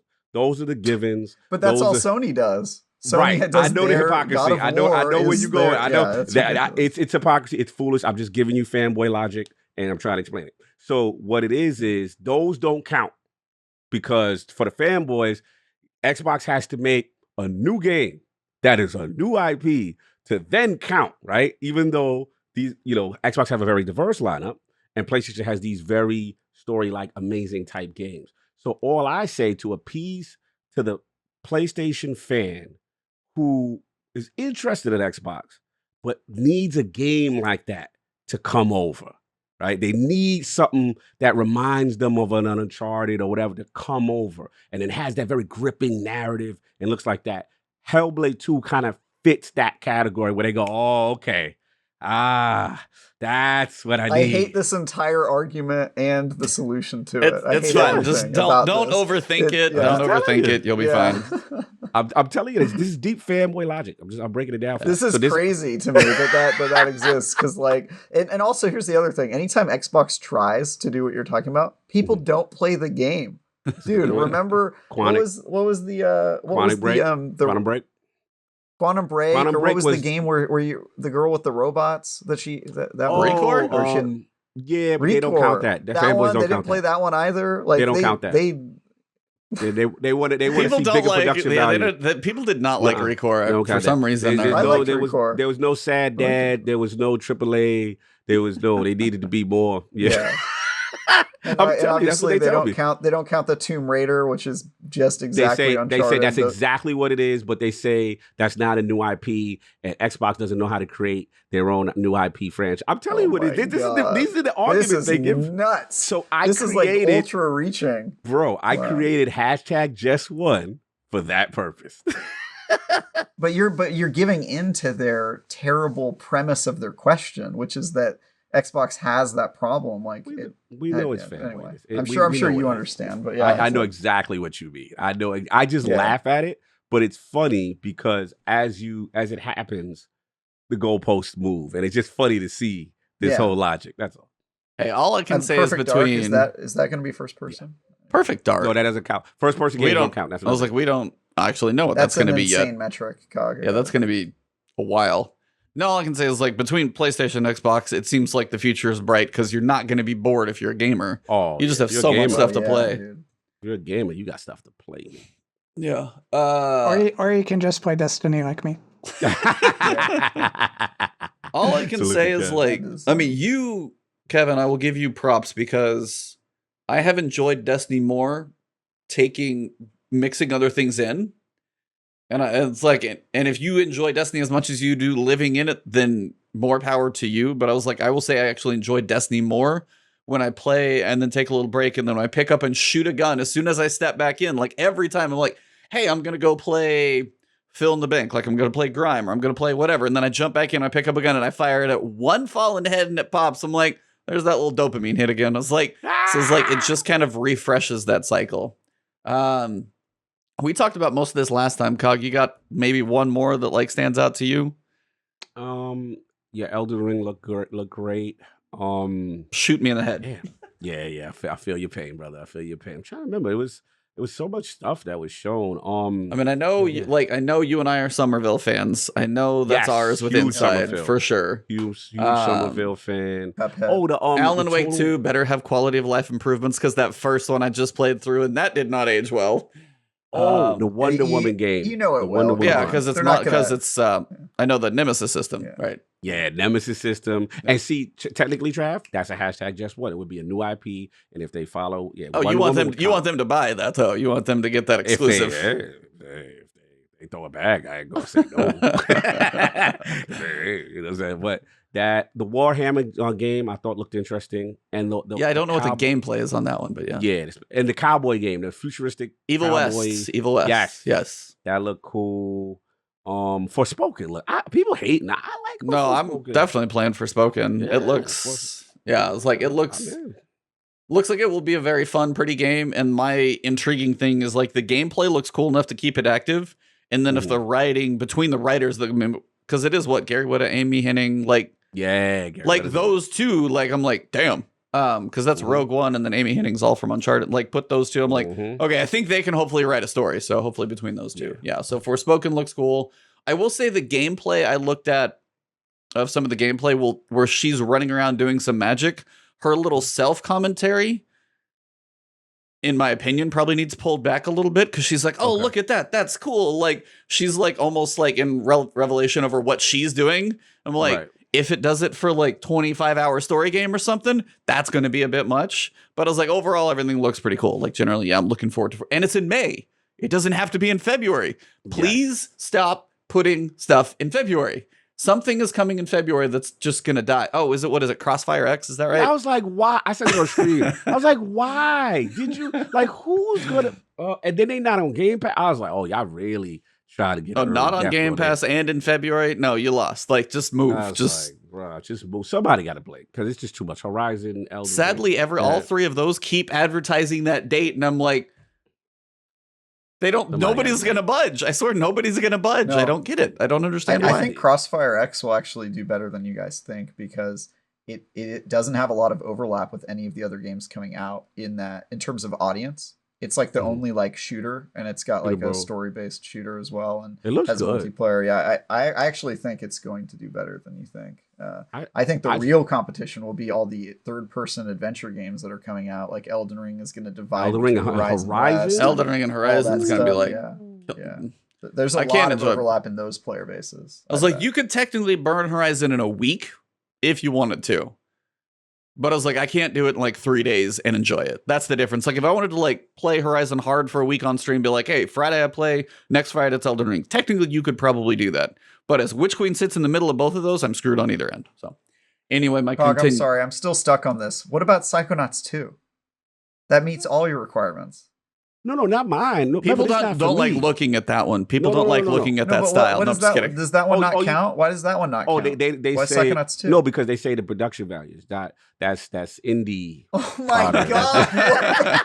I'm telling you what let they it tell let me, it bro. go, Travis. You can't logic. You can't logic this one. You're never gonna This is not an win this argument you can argument win. because give it up. they're creating a game that doesn't exist and telling you until Xbox makes that game, it's not good. That's crazy. So forget about all Oh these my diverse, God. amazing titles. If this one specific style of game does not come, then they're not coming. So I'm on the hunt for that. But dude, I'm Psychonauts advocating 2 for them for this to get their game. Psychonauts 2 got nominated for Game of the Year. Yeah. And it got nominated for its visuals. What do they have with production value? What's matter of wrong fact, with no, I know. production value? I forgot. Sorry, it's multi-plat. It's multi-plat. It has to Because be it's exclusive. PC. Yeah, hashtag just what means No, it's on exclusive. PS5. Also, They released it want- on PlayStation as well. Oh, they did. Yeah. yeah. Remember, it was Kickstarter. 'cause it's Okay. So better next year will be a sequel, and then it won't count anymore. It'll be out of the hashtag just one running. So you see the logic. You see what's going on.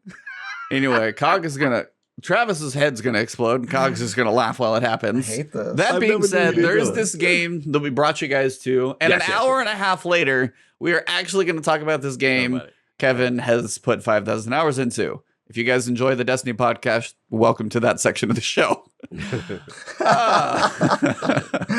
Hey, we talked about Bungie. That counts. Yeah, Yeah. that's the stuff people want to listen to, but they need to. It's not what you want to hear, but it's what you need to hear. Got you. 30th anniversary. We talked about it a little bit. Kevin, you get to go first. How has this one been treating you? And by the way, just one more thing. With regards to, is the 30th anniversary worth your money? Save your thoughts on that till the end, because I want to ask all of us. But for Okay, now, what's been up? I've been having a lot of fun with the 30th anniversary. The new dungeon is a lot of fun. I love the pirate story. If you go through and collect all the little bits of lore, it tells this great sort of pirate story that goes through as you're completing the thing. The mechanic of launching the servitors through the cannons over towards the shield generators, I think, is a fun thing. Rather than, but we do have I guess, just another version of the collecting and dunking moats. But Hey, it's not moats. I'm okay with that. the dungeon is still fun. I like the game show Oh my god! thing it's for Dares of Eternity. Oh. I pointed this out to some friends of mine last week, that if you go back into the Forsaken era of Destiny 2, during the season of the Reckoning or whatever it was called, that Gambit season that we had, Reckoning, where there was Reckoning, there is a triumph for doing something of like doing the difficult level Reckoning things, and by doing that triumph, you end up with this emblem called the Wheel of Fortune emblem.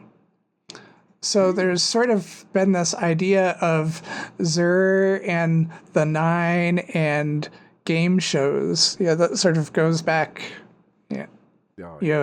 a few years, which I think is incredibly fun. I sort of like the randomness to it. The lines are hilarious. Xur is definitely in his bag. It's hilarious. I have grinded it out enough that I have gotten the large boulder, the size of a small boulder spaceship. But The egg. I've seen the Xur egg. and so now it's like, it's wearing a little thin. Like, I Have don't you know got that the I can. catalyst? Does that get you the catalyst too? I have gotten the catalyst. Okay, so you're like anywhere from 65 to 80 runs is about what I hear it takes. I'm about it. I'm over 80 at this point because I've done some more with friends and clanmates after I got those things, and so Why? still playing it. Forerunner catalyst. Got to get that Halo pistol catalyst. Why would you keep playing? I know. I'm actually I need to. I need to find a been group to play with. It's been a good thing for getting cookie materials for the dawning. Yeah, it is a good way to get a mix. If you mix up, like, run with a different super, use a different loadout occasionally, kind of see what the daily modifier. Like today was like auto rifles and grenade launchers, and then just use a different mix. Like it is good for materials because it, especially for like new people. We ran the legend difficulty a couple times yesterday because we're going for the 30th anniversary seal. There's a triumph in there that you have to do some encounters on the legend difficulty for, I guess 3 weeks. And so this was the second week of that. So something to do. Damn. Have you played all the other dungeons? I have played all the other dungeons. Where do you put this one with regards to the rest? I was just. I was like, I'm beating Cog to it because he's gonna ask me. I know. I need to know. So I'm gonna go bottom up. Okay. I'd say my lowest dungeon is probably Pit of Heresy. Okay.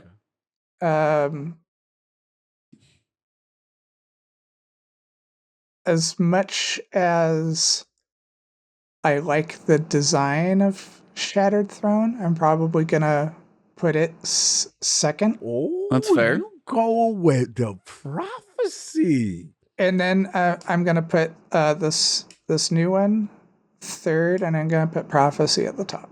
Wow. Okay, this is spicy. Tell me about prophecy. Give me why it's your number one dungeon. Because he's about to kick you off the show, but I want to keep you here. Actually, no, I'm not. I think that the whole dark and light mechanic is unique and is something fun to deal with. And as I've played the prophecy with some of my friends that are experiencing it for the first time, sort of them learning that is to me so much more interesting than. Well, you just have to like stand on this plate and shoot this thing or something like that. Or you just gotta follow the symbol and go find that. I thought that was just more interesting. And then the cube room encounter is super cool. Just how the things rotate. The after they added in the 9 weapons, the old Trials of the 9 weapons. Yep. Just that's probably what elevated the loop definitely to the top for me. Is that there's stuff too. Sorry, a lot of weapons in it. Yeah, because before I was still trying to go back. I'm still to this day trying to grind for that original Ikelos shotgun roll. Barrel. Yeah, I keep getting like one of the perks and not the other one or something like that. It's like never working out. So I was grinding that for a while just for that, and now it's grinding for Darkest Before. Yeah, a lot. So I have like one of those. That's probably one of my favorite weapons of this season that we're in is Darkest Before. So, nice. And then the Sparrow part, the Rainbow Road, the ribbons. Sparrow part, that's classic. Okay. It was a lot of fun. So trying to pick out what Sparrow might work best, because I usually use the Scourge of the Past Sparrow, always on time. That's everybody's. So I actually saw somebody asking for like ornament cosmetic type things for sparrows because everybody just uses that one. If you have that one, why would you use another one? There is no reason to use another sparrow because that is the best sparrow in the game because of its hidden perk. It's the one from Scourge of the Past. One makes them less likely to shoot at you. Less likely to shoot at you for swag reasons. That's not the reason that you should be using the sparrow. It's the fastest sparrow in the game. It's faster than every other sparrow. That's also not the reason you should use the sparrow. Okay, why? Break it down. The reason why you should be using the sparrow more than any other sparrow is the hidden perk of that it has 2 extra boosts. It has 6 boosts instead of 4. So if you need to, jet to the left or right or something like that. That's even better. Well, yeah. Then it's by far the best sparrow. Like, why? Yeah, there's no. And they- I don't use it for swag reasons. Never got that. You did? Yeah, it's a pretty rare drop in that raid. I only got it because I had to do like 50 runs to get Anarchy. Yeah, I got the Anarchy, but Well, you can buy it from the kiosk for Yeah, you can get it for spoils they of want? conquest. how many spoils they want though? I think it's the full amount. I think it's It's 240 240, spoils. They gotta bring it. Come on, it's the price of these spoils. Bring the price. All you gotta do is go sure. find a group that is doing spoils farming on Templar and Vault of Glass, and you'll have a full amount in an afternoon. True. I gotta get with you, Cav. Well, No, I'm Cog, glad what you about answered you? the Where are you at on the 30th? Like I said, just started it this week. I'm so behind. Love Days of Eternity though. Days of Eternity is hilarious. I gotta give it to Travis. Right now, I'm liking it. I don't know after a zillion times if I'm still gonna like it. So I'm gonna give it to Travis Rule. But the first of all, this horse. Oh, What the hell's going on? did you guys see on Twitter somebody did oh Yes. look, the first round's over. Blah, blah, blah, blah. It's like, what is that noise? They're like, Yes. Yeah, yo. that the noise every horse time. is just weird. It's goofy, but it works. It's hilarious. Zer is your game show host. Like, I'm old, so I get a lot of these references. Like, so for me, one of my favorite game shows from back in the day was this show called Press Your Luck. Press yeah. Look, the No whammy, game no whammy, show stop. of the Yeah. no whammies, no whammies. No whammies, Yeah, no no whammies, no whammies. whammies. Absolutely. Yeah, like, big money, no whammies. And you watch people get their hopes and dreams erased by this fictional character that would come on screen and literally, and it laughs. Oh, and it at was you. like the bad graphics would come. Yeah, Oh, it was God. like bad yeah. graphics. It was like an awful looking Battletoad looking character, and he would come in, he would erase all your, and you would see grown people be just devastated. Right, that was one of my favorite shows because you see the horror in it. And I'm hearing Zer talking about nobody big man pressure luck, and I'm like, wow, this is crazy. They're really going all out with it. Again, Kev, you want to talk? There's that other line in there where he talks about that you want to make sure that your ghost is spayed or neutered. Oh, Yes, God, I yes. heard that one too. Yeah, I was like, all right, thanks, Bob Barker. Good God. Bro, big buddy, That big noise buddy. that you were talking about after the end of round one, by It's the way, like is your points going up. I know, but it's like a jackpot sound, but like the way it's tuned. Yeah, like I know, but like the way it's tuned in your ears, it's just like, take that from like, drop that like 5 or 6 decibels. It's like, if your volume's higher, they gotta make it like the announcer for but when you play it 80 times, arena. then you're gonna want that volume down. I promise you, it's not so great after like I'm on. You fool! I play Destiny with the volume off when I do my grinding, sir. I mean, Yeah, I've like been watch a watching stuff in TV the show. background, so it's fair. But it's like if I am in the middle of it and I'm like, all right, I'm gonna focus, crank all my graphics up because I can't stream the same way I like if I want to play it in fancy mode. I was like, so I had to turn everything up and crank up the sound and get into it a little bit, and then that thing comes. I'm like, God, it's just turn that one down a scotch and then we're good. That's all. So Yeah, but I've been enjoying it. Like I said, I've been just trying to get a handle of the actual, the rotation, the gameplay rotation. With have you got yourself a battle rifle for the non-battle rifle game? Oh my God, that is such the BR. Like I'm like, this is literally good. it. Like it is. You don't so even have to aim good. down scope. It has no recoil. It's Yeah. No amazing. recoil, bro. And did that new perk, the one where you Blunt. Yeah, you punch Blunt and you get. execution something- rounds. Yo, that perk is crazy. I got that. I'm Dude, I was still waiting running for the around. good roll with arrowhead break on it though, so I don't have to put some Yeah. counterbalance mod on it. Yeah, which is that, Trav? I was running around in Destiny yesterday, just grinding some stuff out, and I had the BXR in one slot, and then the Forerunner pistol in the other, and I was like, dude, I am playing Halo. Like right this now. is crazy. I could not believe it. By the way, that pistol is disgusting. I cannot I wait didn't to get it use it yet. in I trials. didn't even get it yet. It is sloppy, disgusting, dude. Like, why would you use any other gun? It's What's the archetype? blows What's my the mind. archetype? Was it like, is it a It's 491? a sidearm with a scope on it. It's a sidearm with And- special ammo. With special got ammo. special and it has ammo? yeah, it uses special ammo and it has a scope on it. And Wait, in it's in the PvP, I kinetic think slot? you get like a It's full clip. You get, it's a like, full kinetic shot. special. What? And then there's Yeah, the and it can crazy 3 perk tap. where you get the grenade. Yeah, with the it can catalyst. 3-tap, and you get the grenade when you get a kill with it or something like that. You throw a frag grenade. The catalyst, yeah, you can get a catalyst can get you a frag grenade. Yeah. All right, now let me ask y'all this, because I've been away, and it's embarrassing that I have to ask this question. Oh. But before I answer the dungeon question, well, I didn't ask the dungeon question, but before we get into that, I don't have galley. The word. You want galley? You want galley? It's a ton of fun. So yeah. Like, is it?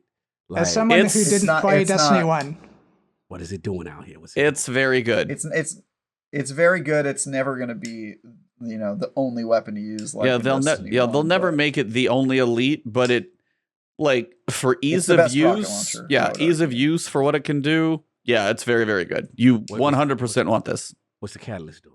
Oh, do you want to know what the catalyst does? Yeah, 2 rockets, 2 shots. Two shots, and then the Wolfpack rounds make more Wolfpack rounds. Well, and don't forget that they added that perk that gives Wolfpack rounds to your fire team if they're running. So there's a perk on the legendary rocket launcher. Yep. So if you shoot galley, you give somebody next to you, fairly close by, who's holding, like, say, a legendary rocket launcher. If you fire first, my legendary rocket launcher now fires a rocket with Wolfpack rounds on it too. So you buff anybody using a rocket launcher. Everyone on the team. Everyone on your team gets Wolfpack rounds. Yep. If you fire galley. So you literally need 1 galley in your team, and technically Dado did a DPS test. And what's up with the DPS test? What's going on? If one person has galley, it's actually more advantageous for the rest of your team not to have galley if you can hit. Yeah, because you can have, like, cluster bombs and Wolfpack rounds or other things like you can mix and match basically, and it's not an exotic, so you've got other exotics you can use too. So, like, in a raid, it's good. It would be good to have one, about to say. But it's no, like, it'll be like Divinity. They didn't kill it. It didn't launch like Vex. It launched well. So the assumption is, fellas, that we're gonna have our fun for a couple of months. But clearly they're not going to leave. I actually don't think they'll debuff it, Cog. It's not as overpowered as it's not OP. Like, you can right now, particle deconstruction. Sounds crazy. Right now, particle deconstruction kicks its butt. Like, you can still beat it with linears right now. If you you take that mod out of the equation, you got, like, Reed's Regret, Sleeper, stuff's, like, really tight right now. It's actually, they put it in towards the very top, but not crazy high. What about anybody using, what's my favorite mod? I've been away. The ordnance, rocket ordnance on top of it mod that gives the extra little 20%, 30%. Yeah, I mean, it can be good if you can charge it, but again, it's always like trying to stack all that up. Yeah, with charge relay, it's easy though to get charge relay. I'm curious what the final DPS numbers with that mod that gives that little extra bonus boost to rocket launches would be. That's crazy. Yeah, it's just all I can tell you, Cog, is I don't think it's going to get debuffed. No, but it doesn't feel like it needs it. Extremely powerful. The way I think it'll be, Cog, is I think it'll just be like Divinity. It's like a really good weapon, but only one person in your fire team. And then everybody can else is okay. Okay. I think it'll just be like that. It'll be like, oh, who's going to do Divinity? Okay, who's going to get Gallowhorn? And it'll just be kind of like a thing for. Especially if there's like rockets in the meta, or if they ever do a mod for rockets. Yeah, it'll be a very good tool to have. It's a very it's better at ad clearing than it probably has any business being, because I didn't expect the extra Wolfpack rounds. But generally, it's good. It's very good. So a friend of mine pointed out to me the other day that the season damage mod, yes, sort of is following what the previous season's ritual weapon was. Yeah. So this season, the damage mod is the fusion rifle ones. Last season's ritual weapon was Null Composure. Yep. This season's ritual weapon is Ascendancy, the rocket launcher. So if it sort of follows this pattern, then next season the damage mod would be on rocket launchers. Yeah. So Witch Queen, if they take Witch Queen and rocket launchers together, yeah, you're gonna want Galley, but we'll just have to see. I'm glad though that where it's placed in the meta right now, that it's not this thing going back to the D1 days of must have Gallowhorn if you want to take part in my fire team kind of thing. The good toxic era.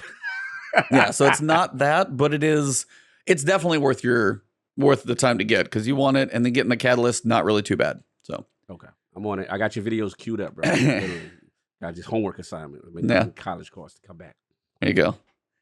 30th anniversary 102 and 216.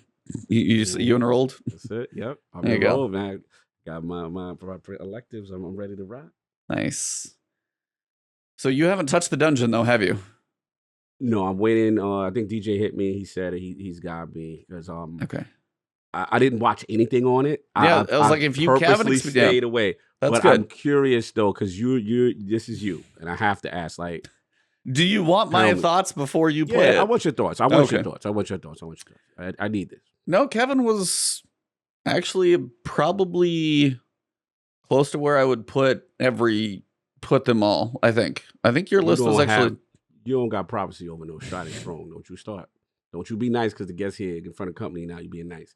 You got Shattered Throne as your number one. When have I ever said that? Shattered Throne's always been your number one. You had prophecy over Shattered Throne since when? When have I ranked these last, man? Well, Wow, we have it. Quarrel. Okay, no, but this is Osiris. I was like, when have you really ranked these things? Calm All right. So are you implying that because we have not ranked prophecy, that in that time it has elevated itself above Shattered Throne? Is that what we saying about this? Is that what the cheater said? Yeah. What? I am blown away by this. Wow. Shattered Throne to me beats Pit of Heresy because I think Pit of Heresy is generally like they took what they did about Shattered Throne. A lot of the encounters, you can see some similarities between them. But if I look back, I like the novelty of being the first dungeon. I like the taken space. And I enjoyed just kind of the way the different counters. I enjoyed like the ogre encounter took a long time. That was like the first one for me to learn. Pit of Heresy, also a very cool one, but it's like you can almost like be like, here's this encounter, tweak it to Pit. Here's this encounter, tweak it to, and you almost get like the same sequence of events. Like they're both good, but I think as the first dungeon, Shattered Throne is generally probably better. I think Pit of Heresy is probably a little harder just due to the little, I don't even remember, like the dunking fight in the middle. I think that's the harder encounter than the ogre because once I learned the ogre, but I think I enjoy Shattered Throne more than Pit generally. Okay. Prophecy, I really like, as he said, like the way the encounters switched, the light and dark. And why is this so shocking to you?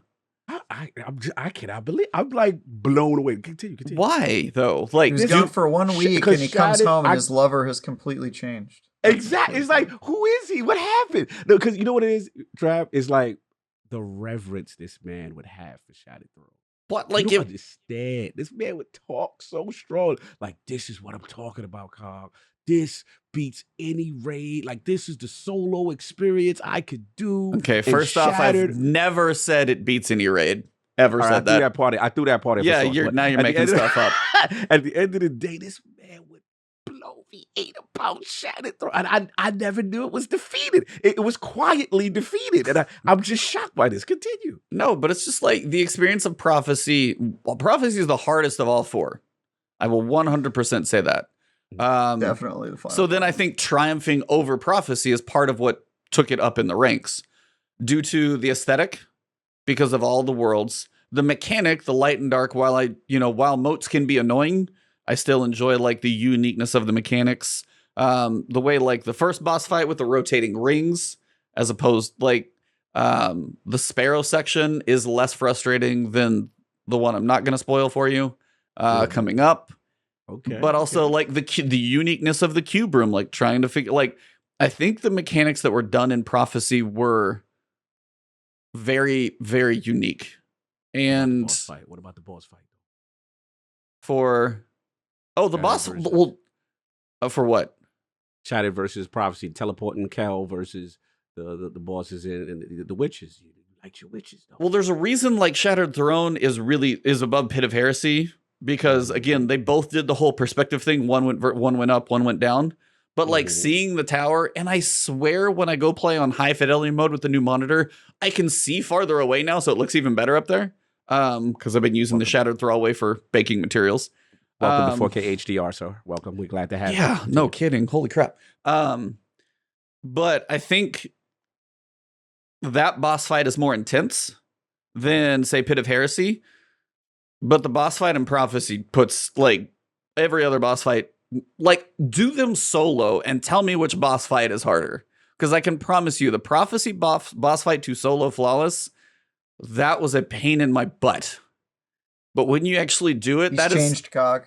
But that's also like one of the bigger fist pump moments. Like it's like a Dark Souls like pain in the ass, and then when you beat it, it's the sense of accomplishment. Prophecy is the hardest boss fight of the 4 by far. And as a Pit of result Heresy's difficulty. Sorry. No, it's like by far. Like I'm not counting like master difficulty for the new one, but no, like Prophecy, the whole thing, because you have like the aesthetic, the ribbon race, you've got the cube room, you've got the opening where you learn the light and the dark, and then you put it together. It's like that's why I was like, for me, Prophecy is number 1. The Grasp, I mean, that's why I was like, Kevin honestly nailed it. Like Prophecy 1, Grasp 2, Shattered 3, Pit 4. Like he actually nailed it for me. Oh, so all right, hold on now. Shattered Throne is a wonderful experience that everybody, if there's a Destiny player out there that hasn't experienced that, you need to find a fire team to help you experience that, it was one man. because there's nothing like it. But even if you remove all loot from the game, I don't know how many times I want to replay Shattered Throne, whereas Prophecy, I really like replaying it. Prophecy play. Now let's get to the nitty gritty, which is the main event. Shout out to Forte. He's not the man you married. Shout out to Gaming Forte. Destiny Talk. How much did I miss it? # great show. Thank you, Forte. Appreciate that $2 super chat. I saw you on yesterday. I know you missed it. Halo. I know Halo's outside though. But what I was gonna say though, like, all right, let's get to the main event. The one obviously I haven't done it, but you can talk in generalities. Grasp, right? That's what it's called now. It's Grasp of Avarice. Avarice. Okay, so now, Kev, you said you guys got it at the second. That means it's like talk to me. Like, what does it hit that it's like, yo, this is that thing, or we can't because it just spoiled too much. Yeah, I don't think I can. You have to play it first. I gotta play. Okay, I also don't think it's better than Shattered Throne. I think they'll change their minds in a couple months. Let me hear the Travis. They'll change. Let me hear Lord Contrarian. I was like, I'm torn. It's a decent experience, but it kind of hangs its head on like lots of like gimmicks and like tricks that are really funny the first time you experience them, and then not as fun like the 5th time you experience them. I mean, you could say the same thing about Shattered Throne if you go back through and set that. And that's the thing. Like, I literally went back into Shattered Throne recently and did part of it up to the Thrallway just to farm for ingredients. Like, so your opening section in Grasp has things that you can learn. The opening section of Shattered Throne also has things that you can learn. But if you go to repeat them, Grasp will be probably a little less tedious. No. I mean, it'll be less tedious for sure, but Grasp's like whole thing is like at the beginning is like traps, and it's like, okay, now I know where the traps are, so that's not funny. Spoiler alert. I know. I'm good. You're talking general. I don't know what he's talking about. I'm talking generalities. You're fine. But if you go to Shattered Throne, the thing of Shattered Throne is like combat and exploration, and that's still fun the second, third time you play it. And then I just think I wasn't impressed by the boss fight, and the Sparrow section is fun, but it's a Sparrow section. You guys know what those are like, right? Like they're just Sparrow sections. And then the middle section that he was talking about with the servitors, I think that's the best part, because that part is like unique and cool. But I still feel like Shattered Throne is the better dungeon. It's got the ambience, I think, is better. It's got a boss that is super memorable, where you go to the top of that tower and fight her way up there. And I was gonna say, I feel like it should get some credit for being the first one. True. I was gonna say, it kind of should have to get the edge. Come back to me, because I'll be curious where I land when we get our next dungeon, and say like season 17, I think is where everybody guesses that's gonna land. Because, I mean, as I hear you talk about Shattered Throne, I was like, I've solo flawless all of them now. So I was like, I've done it all. Flex. It's just practice. Like, this one was actually the easiest. There are just certain things. Like, that's the first one. I don't know. It's like the music, and some of you guys don't listen to music in this game, but if you listen to music in this game, fire. there's something about this one that I can't not enjoy listening to. Yeah, So it it's like- is very good. The sound. So Boys it's in the like- bag, Sky and the crew. Oh yeah, Salvatore, Sky, Michael cool, Sky the Salvatore. cool. Yeah, like Yeah. I And enjoy it's like this very one. adventurous. It's like very adventurous and like gallant. Yeah, and it's it- very cool. And when it kicks in at the right time, you're just kind of like, all right. Oh, this sound fire. Okay. So I was like, Yeah, it's there quite are. good. I was like, those two are close. Like Prophecies 1, Pit's probably low. Those two are close in the middle. It would probably be. I don't know. Hold on, the Liz. One of my clanmates is in there. He says, I disagree, E. Shattered Throne has different mechanics to each encounter. Grasp is great experience, but builds mechanics like a raid. Music in Grasp is super fire emoji. Oh yeah, music So- is so the- fantastic. The other thing that I'm thinking about with Grasp, though, is that on the master difficulty, you get the, is it Artifice armor? Which Yes. is- we haven't is talked crazy. about that yet. Yeah, I Louis just got mine crazy? today. So the Artifice armor that you get from the master encounters gives you an extra mod slot that you can only put in artifact mods. Oh, E's gonna go crazy for this. So They so where gave this E a Hold- mod slot? Hold on. where this gets I kind have of fun, thoughts about this, but you go.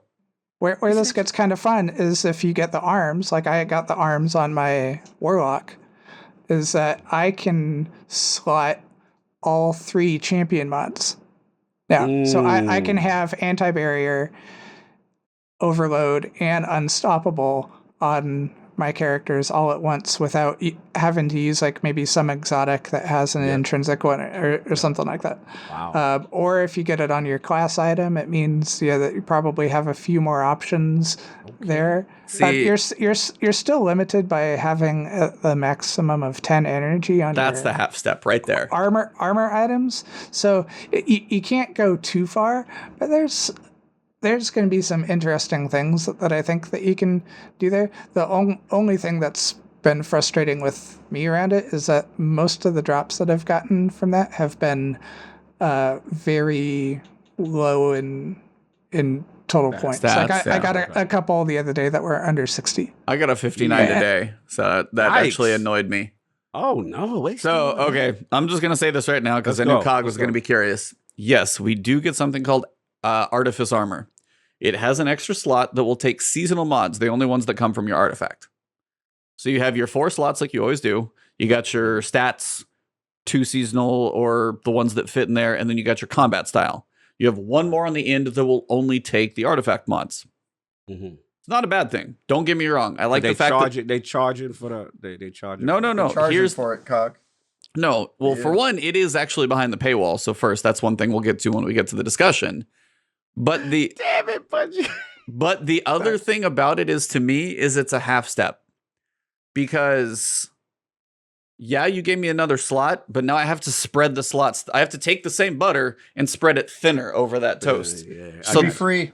It should be a free Should slot. be free. It It should lists- be yeah, free. should be either a free slot or they need to start. And maybe this is something that they'll do more in Witch Queen. I don't know. Maybe there's the teaser or something, because you don't have as much energy to spread to that next mod. Yeah, to like, that's- if you're going to keep your build exactly as is and you want to add another mod, something's got to give. So now, a free slot would be totally broken though, because you look at Unstoppable Fusions is 7 points. oh isn't no, it? I don't think that should be free. I think some stuff Yeah. like champions should be, some of that stuff. But yeah, either way, like some way. It can have a cap. It can have a cap on its own slot. Like Yeah. this slot is free, doesn't count toward it. but it has a Anti-champion max. mods should Yeah, what definitely about be like free. what Urad said? Yeah, like anti-champion Well, mods. those should be free on ARMS, but I was like, it's still for me like, so I got the Artifice, so I got Particle Deconstruction, and maybe I put one other thing on there. I still don't have enough energy to do more, even though I have more slots. So Right. part of me still wants Yep. like, I want a class item that has 12 energy, because that means now you can actually do more with that build. I could do those 2, and I could get a smidge more stats now because I actually have a little more space for. So it's like the half step is the slot for me. And thank you, Bungie, for putting the slot in there. Don't get me wrong. We're headed in the right direction. Now just give me some armor that's like got more energy on it that I can like go up to 12 now. I think Kev is right though. I mean, not right, but I think Kev is on to something that Bungie ain't trying to hear that for balance. No, well, I mean, okay, so but like, what is 2 energy gonna do? Not much. This is I dad. can think make it one, Yeah, maybe if it let you put in the first row, whatever the 1 point anti-champion mods is one Yeah. thing, but like they don't want you to be able to put in disrupting blade Yep.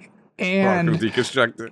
and particle deconstructor or Notice how I said 12 and not 13. In terms of the anti-champion ones, they don't want you to put on disrupting blade and unstoppable fusions at the same time. Yeah, and I get that, and Okay, but maybe those can be just like 1 extra point then? The champion mods are like 1 point. yeah, like even if it's like 11. I guess my whole point is like you do have to spread it thin. If you have a build that's like 10 out of 10 energy, and you have this new slot over here, theoretically you're not going to be able to do that much with the extra slot without taking some piece of your equation away. Say you're perfectly set up like every little slot has, well, this adds to this stat, this adds to this stat.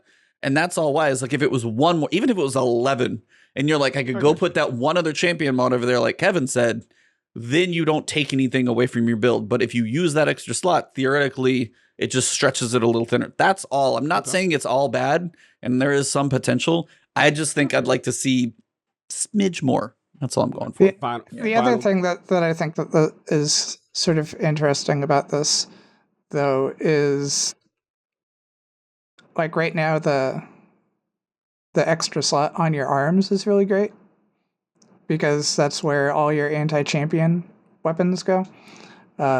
Extra slot on your class item is probably also really cool because that's where a lot of the other seasonal artifacts tend to go. Yeah. But if you get like an artifice helmet, which I have, there's like 2 mods that I can put in there. Neither of which I have unlocked right now because I decided to unlock other ones. Like I don't want fusion rifle targeting. I'd rather have something else. And so it sort of makes your chest armor and your helmet kind of useless. I could see maybe on your legs, it might be a little more interesting depending on what the scavenger mods are of the season, that you might be able to stack more different scavenger mods so you're not running out of stuff and harder content. But I think it'll lead to maybe giving us more variety in the artifact mods in future releases. Yeah, I hope Witch Queen has an artifact refresh, but that's a whole different discussion. Yeah. I really want that for one, but I feel like the biggest problem with the armor right now is that the main thing that keeps you from applying mods to your armor is the 10-point cap, not the amount of slots you have.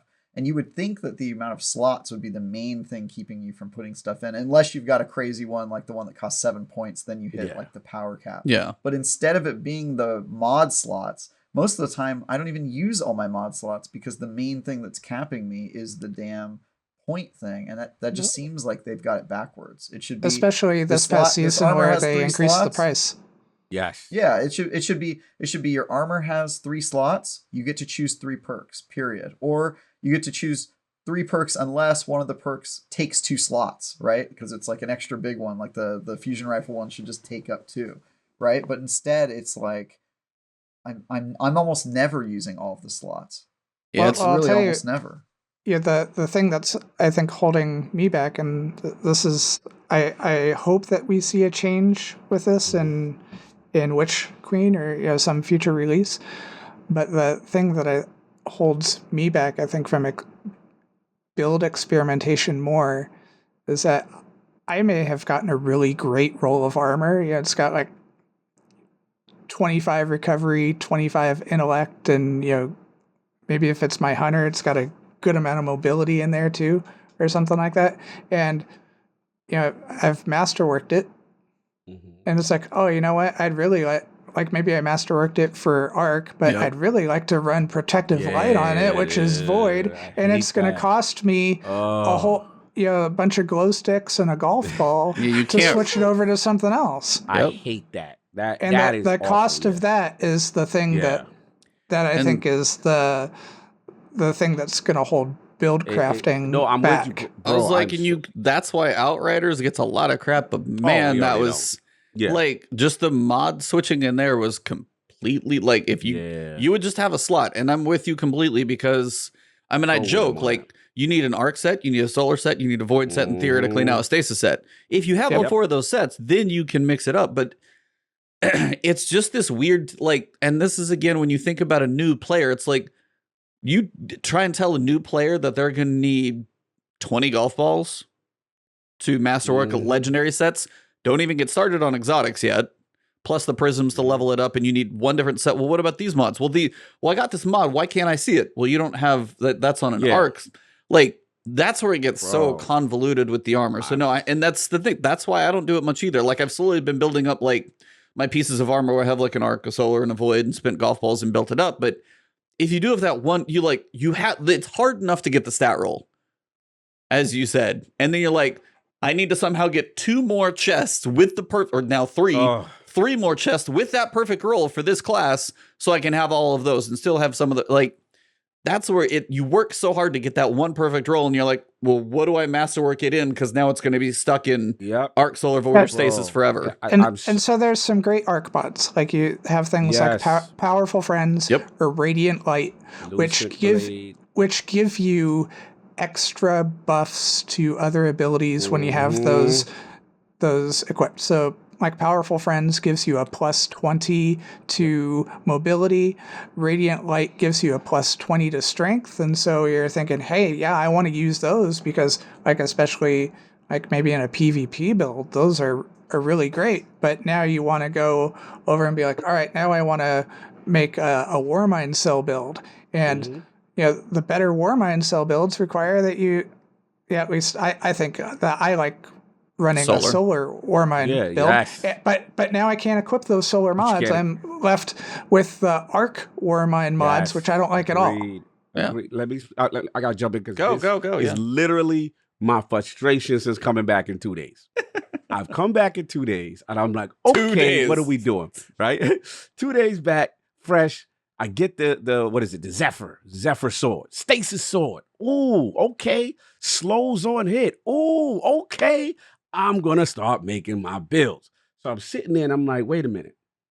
I gotta have an arc piece of armor just so I can have lucent blade, so I can make the sword stronger. Right. Then I was shout out to Asgard's got a great video right now.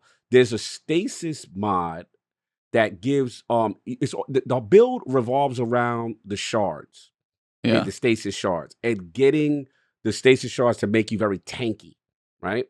And there's a elemental stasis mod that promotes that, and it plays well with the wells. So elemental wells and shards is the synergy. So you become this tanky thing when you're just swinging, you're killing.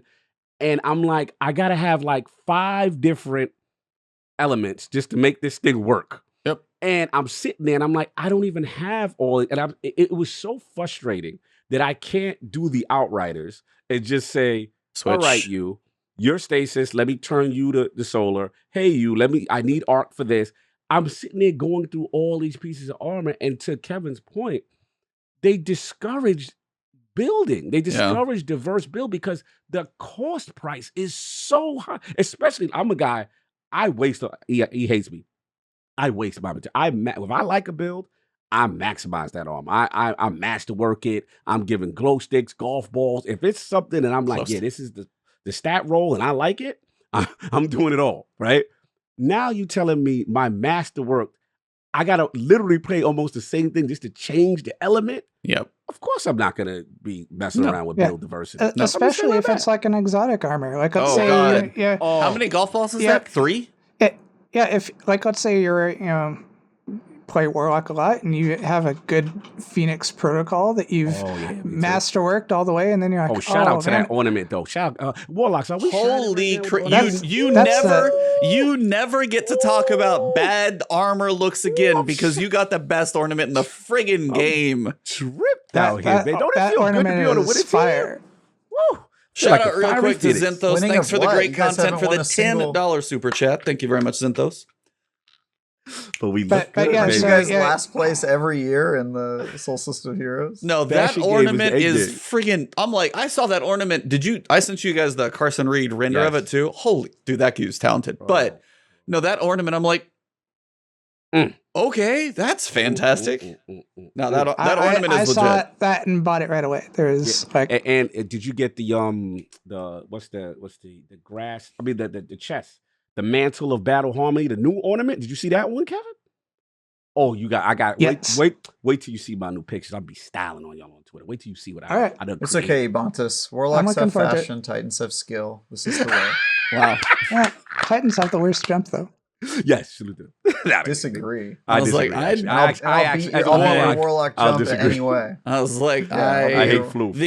I was like, I will say 99% of the time I'm good with the jump, unless we have to descend down a very long situation and I have to try and Yeah. catch myself at the bottom. Other than Now, that, descent, yeah, we got that. like Titan, I'm good with their jump. I actually like it quite a bit. So Anyway, but yeah, no, I agree with you, Kev. They've got to figure that out. I hope with Witch Queen that is it's like part that's of it. Yeah, That's Well, literally one of and- those things I hope behind the scenes that Witch Queen has like this tweak to armor somehow. Yeah. It may I- not be a I full blown always- 3.0, but yeah. I always hope that that's something that I'm going to see in the patch notes whenever me too. they Me come too. out with a season release, because I think a lot about what Keep dreaming, Kevin. that's the problem. Is But we I just think a lot got the about what stasis piece. Destiny, how new players or how returning players interact with Destiny. Like Yeah. when It's I was a mess. when I started playing Destiny back in D2 year one and met up with a great group of guys. I was in a clan and we played through the first year, we played through year two, and then year two, a lot of them started dropping off. They just weren't as interested in the game anymore. But recently, some of them have been coming back, but it's just like what is all this stuff? And Yeah, and the same with new overwhelming. players. It's like I haven't had to go material farming for I don't know how long. Like I've never ran out of materials at this point just because of the amount that I play. But how do you tell a new player like, sorry, you may have masterworked your Lunafaction boots, but now that you want to switch them for something else so Yep. you can better do this content, well, you need to go get a whole bunch more glow sticks and you need 3 more golf balls. And hey, we're going to give you 3 golf balls in the season pass. But, so That's one exotic. One. Yeah, it's ridiculous. so wait till the end of the season and then you can switch it, or hope that you get some through some other drops or something like that. So I just really like to hopefully at some point see a change in that Agreed. because I think it makes it's not as maybe a big a deal to me because right now I'm sitting at 10 at max things and in my inventory, and I have 50 glow sticks and 10 golf balls in each of my postmasters, so not a thing for me. But for somebody that's just returning to the average game guy. or a new player, it's overwhelming of how much materials you need just to be like, oh, I really wish that I would have slotted that mod instead. The engagement numbers that they want to see for somebody to get towards this like in game and messing with builds is something that most people won't do. And then when they finally wrap around their head around what it takes, they're like, oh no. Yep. Stop charging me $50,000 to change my artifact. Like I'm not saying Oh it should be God, free. stop that too. Yeah. I'm not saying it should be free. I think that there should be some sort of cost in there of switching it, but the entire cost of master of how far you've upgraded your armor that you have to spend that again to switch it is a little high. Yeah, And if correct you me if I'm invest on wrong, one E. piece, yeah, Correct me if I'm wrong, E, when you break down a masterworked you armor, don't get the golf you don't ball get back. the golf ball back. And that's the worst part. You're like, okay, fine, I'm gonna commit.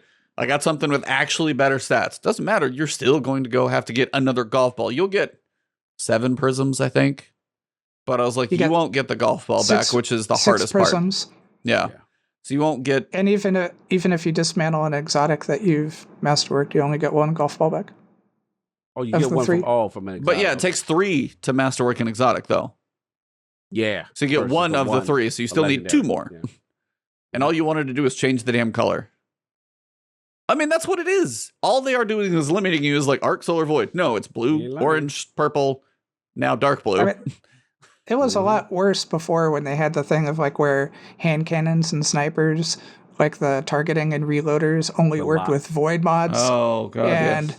the, like pulse rifles and shotguns only worked with arc and stuff like that.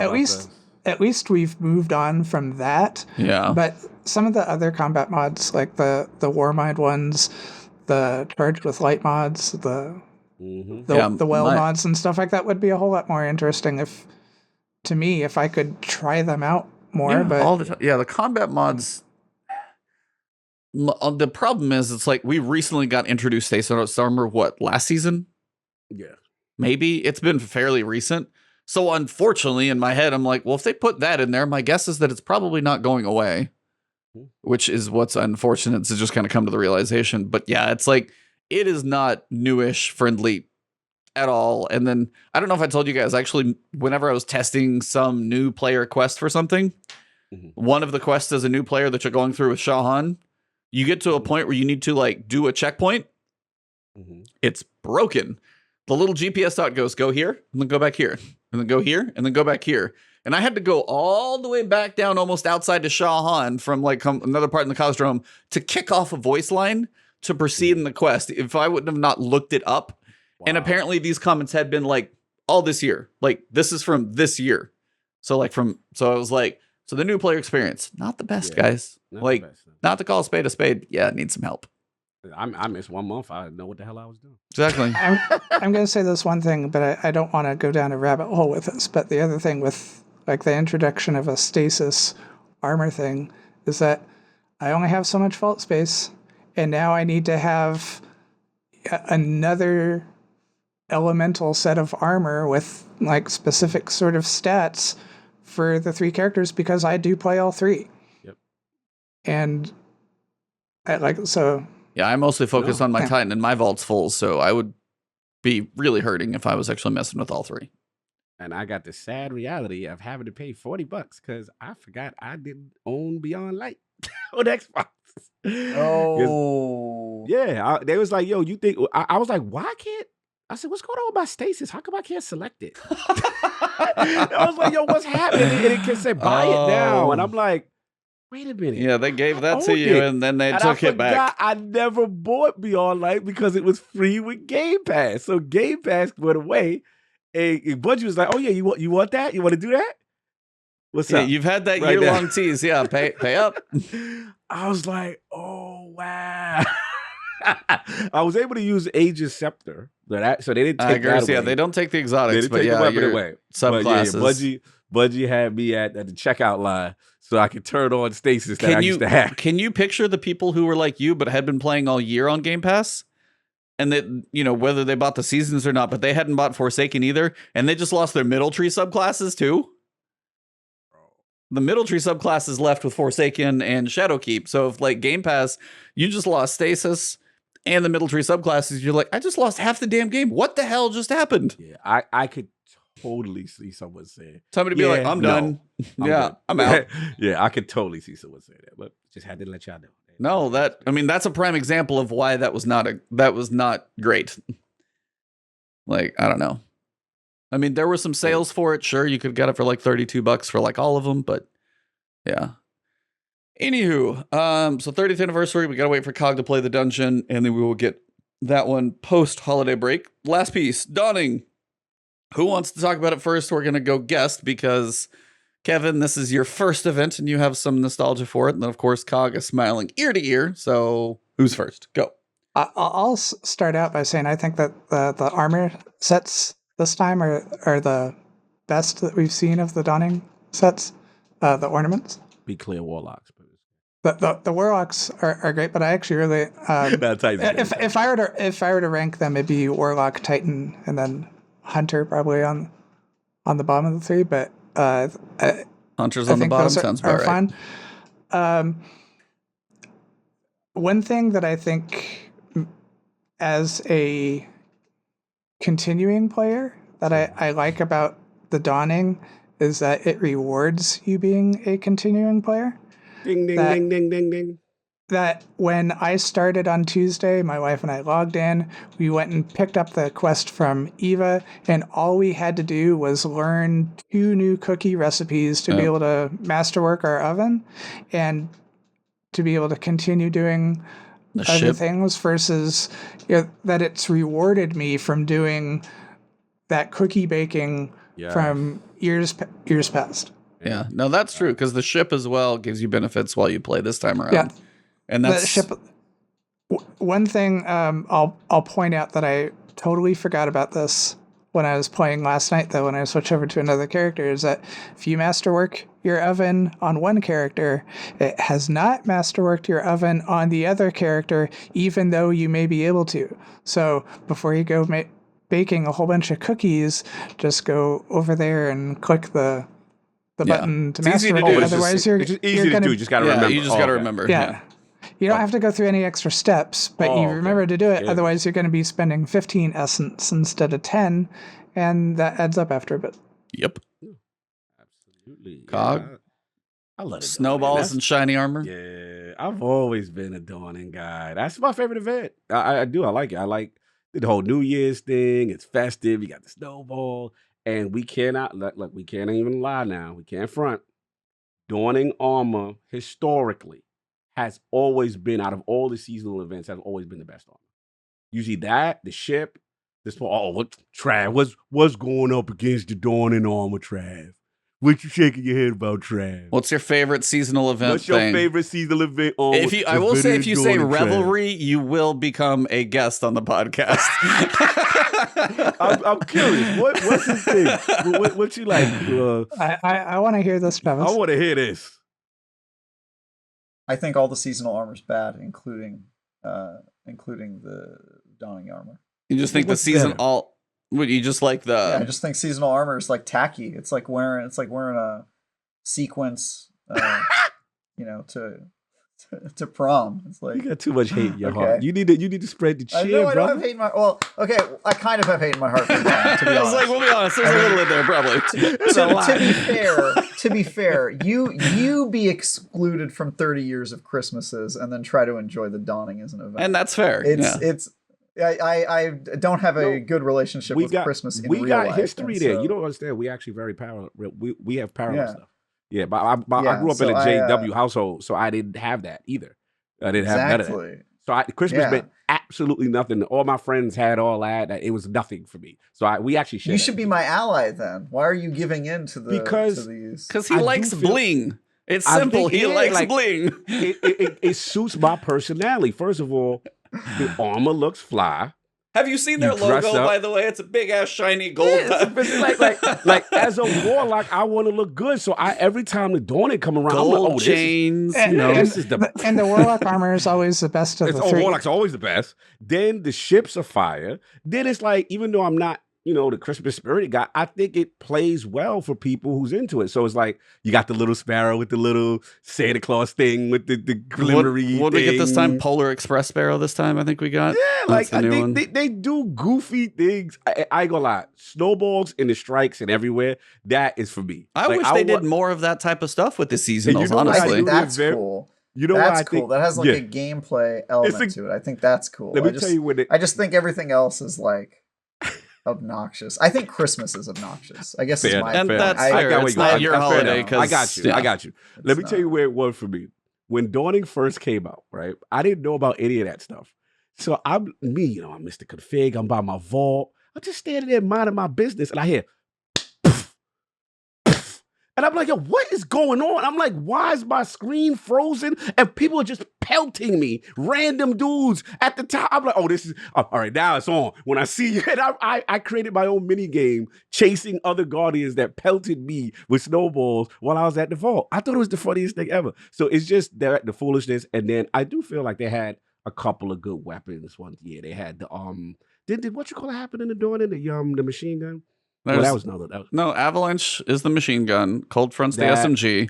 Glacioclasm's the new one, and the Zephyr sword. Yeah, Zephyr. I think it just had a nice little history. It's a New Year thing. I don't know. Call me a sap. I hate like the cookie thing. I just have so many bad memories of grinding. I mean, the cookie grinding. The cookie grinding is like a low point for it. Cosmetically, I think the tower is very like sheen and shiny and tinsely and stuff. And I think the tree. I was like, and also, as you said, we've had multiple different styles of weapons now, as opposed to, I feel like we get an auto rifle for Festival of the Lost every time. all we ever get's an auto rifle. Other events, we haven't really got anything. So it's like, that is probably a consistency to the Dawning being a little more than some of the others, probably, I would bet. I think unfortunately the only seasonal event I actually respected Which one got canceled. The Crimson Doubles. Crimson Doubles. I knew you was gonna like it. Yeah, I liked because it has its own game mode attached to it, which Destiny sorely needs new game modes. Yeah, and it was a PvP focused event with some cool. Of course, weapons. that's yours. Yeah, that makes sense. I loved it too. They gave us terrible rewards. It was I liked the Val bow. Yeah. Remember they gave it to us like 2 years in a row. Yeah, like, here's the same bow, and that's what I'm saying. As you said, like. Dawning's actually got something new basically every year, but like here's the same bow. Here's the auto rifle reskinned. Like, yeah, that's fair. I'm with Trav. They didn't believe the event was dope. They didn't believe in it enough. Yeah, and they didn't commit to really it. Yeah. And the last point I'll say with the Dawning that I like is, let's be real. Destiny NPCs, there's no reason to go to them for nothing. Like there's no reason to go to man. There's no reason to go. Like the Dawning makes you go to them. Like, oh, I gotta go to Spider. I gotta give him this. And then the names are funny. It's been a long time since I visited Failsafe. Exactly. Yeah. That sad robot. You know what else bothers me about the Dawning? Besides the fourth year in a row baking cookies? Eva Levante, I can't stand her and that little smile that's just asking me, why don't you celebrate Christmas? Why can't you just be normal? Destiny's grandma doesn't sit well with you. Oh, you Karen-looking son of a... First year of the Dawning, though, she wasn't there. That's true. That's true. Maybe that's why I have like this fond memory of the Dawning from year one, is that there was no Eva Levante. There's no cookie making. Well, she used to be cool. There's just a used really to be cool the Pimp My armor Ride set. lady. She'd sell you the shaders, and then they made her the shaders, festival lady. Yeah, that was funny. That's it. I mean, I had my little fun. I got to grind out. I got the sword. I got the cold front. I mean, the cold whatever perk. I'm just trying to get a nice thing for it. But I got to finish the. I watched the video. I did the same 14 part. And I got to do the other part now, which is go to the Europa or something and do something. Yeah, they're both pretty quick. They're not bad. Yeah. And like Kevin said, it respected my time. I was like, oh, I don't got to do all those referees again. I'm like, hey, come on, you need some. I did like that. You need some taken butter in your life. I also liked that. I have more taken butter than I know what to do with. You need some delicious explosion. I also like that they're hilarious. Impossible heat. Yes. They're having us give cookies to all the new allies we have, like Tidal and the Fallen. I thought that was cool. Yeah, that's cute. Except for the part where when you're making the Cabal one, you actually have to go kill a whole bunch of Cabal to do it. Yeah, but Tidal would have wanted that. Have you met Tidal?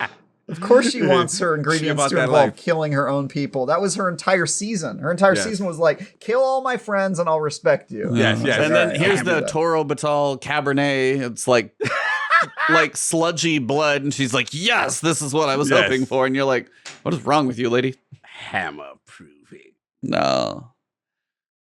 But yeah, that pretty much kind of covers everything. Last thing I wanted to do before we go, kind of may have touched on it already, but just a last little quick question for you, as we kind of tend to ask everybody. What is your kind of most hopeful things that you would like to see with regards to Witch Queen? Kevin, and this is mostly for you because we've answered this a lot.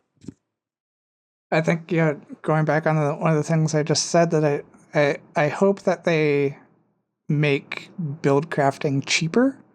Doesn't need to be free, but I hope it makes it a little cheaper, because I think that's where Destiny gets really fun, is when you're able to experiment.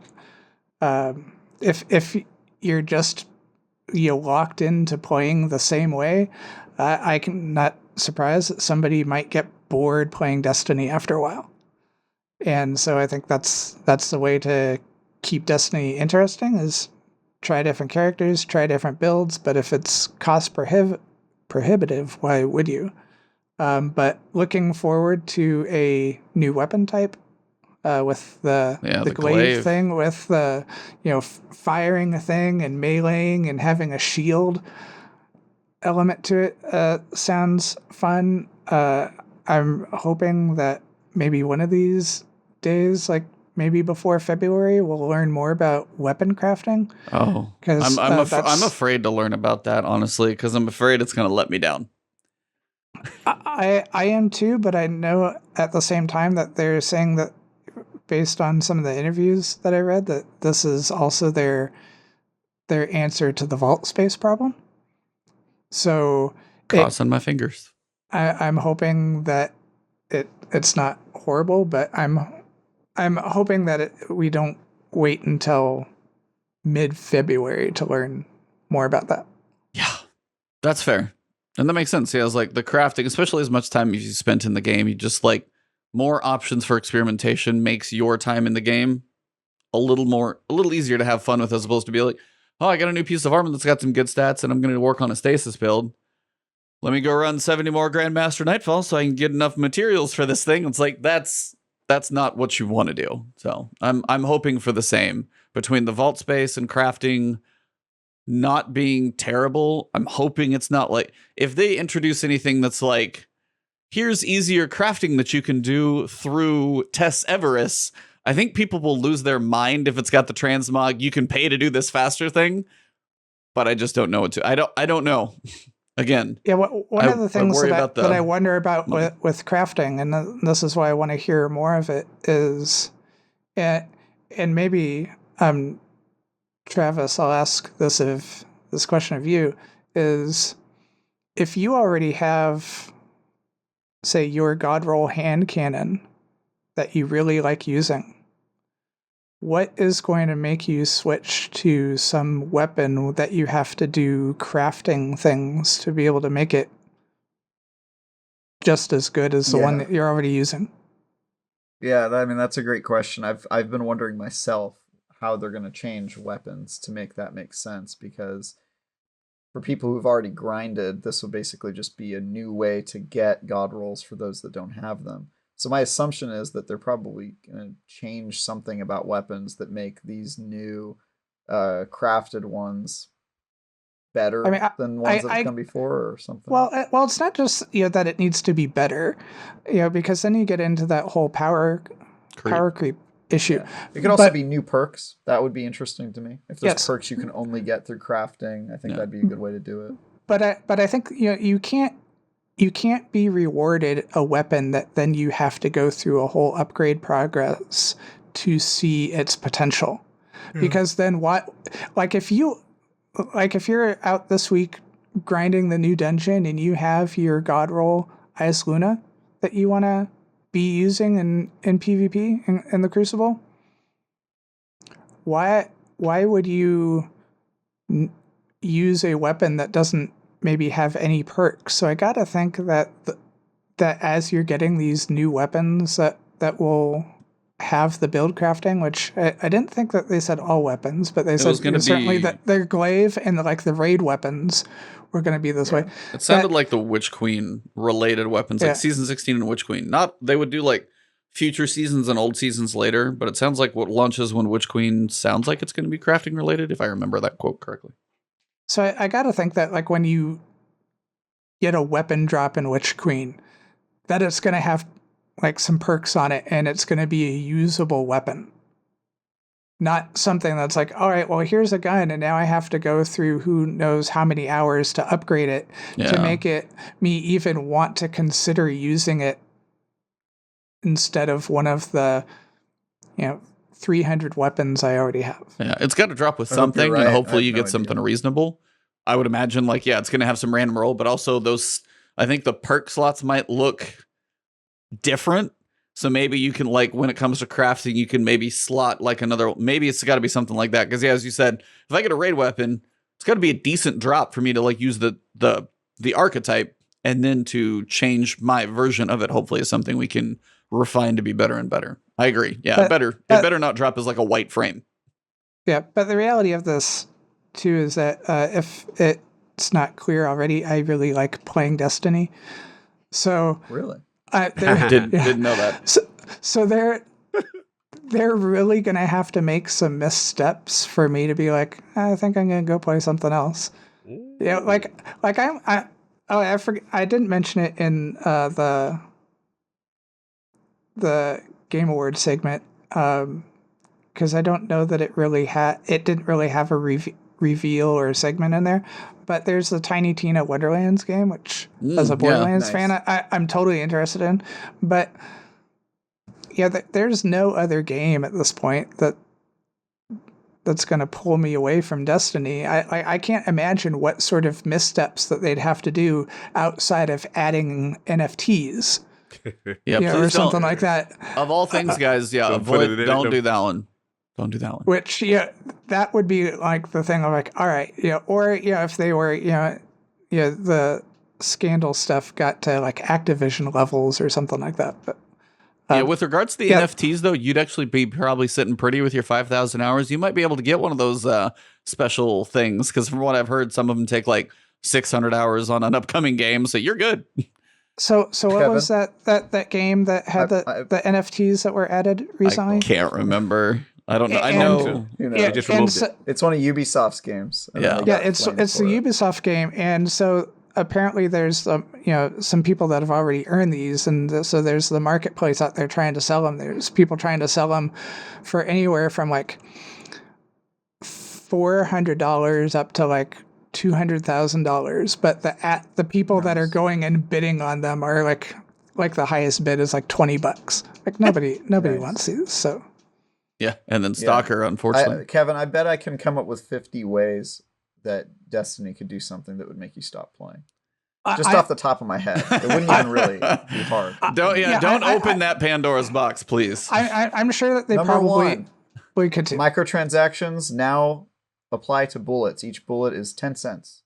That's number one. This just became Resident Evil because those bullets are real valuable.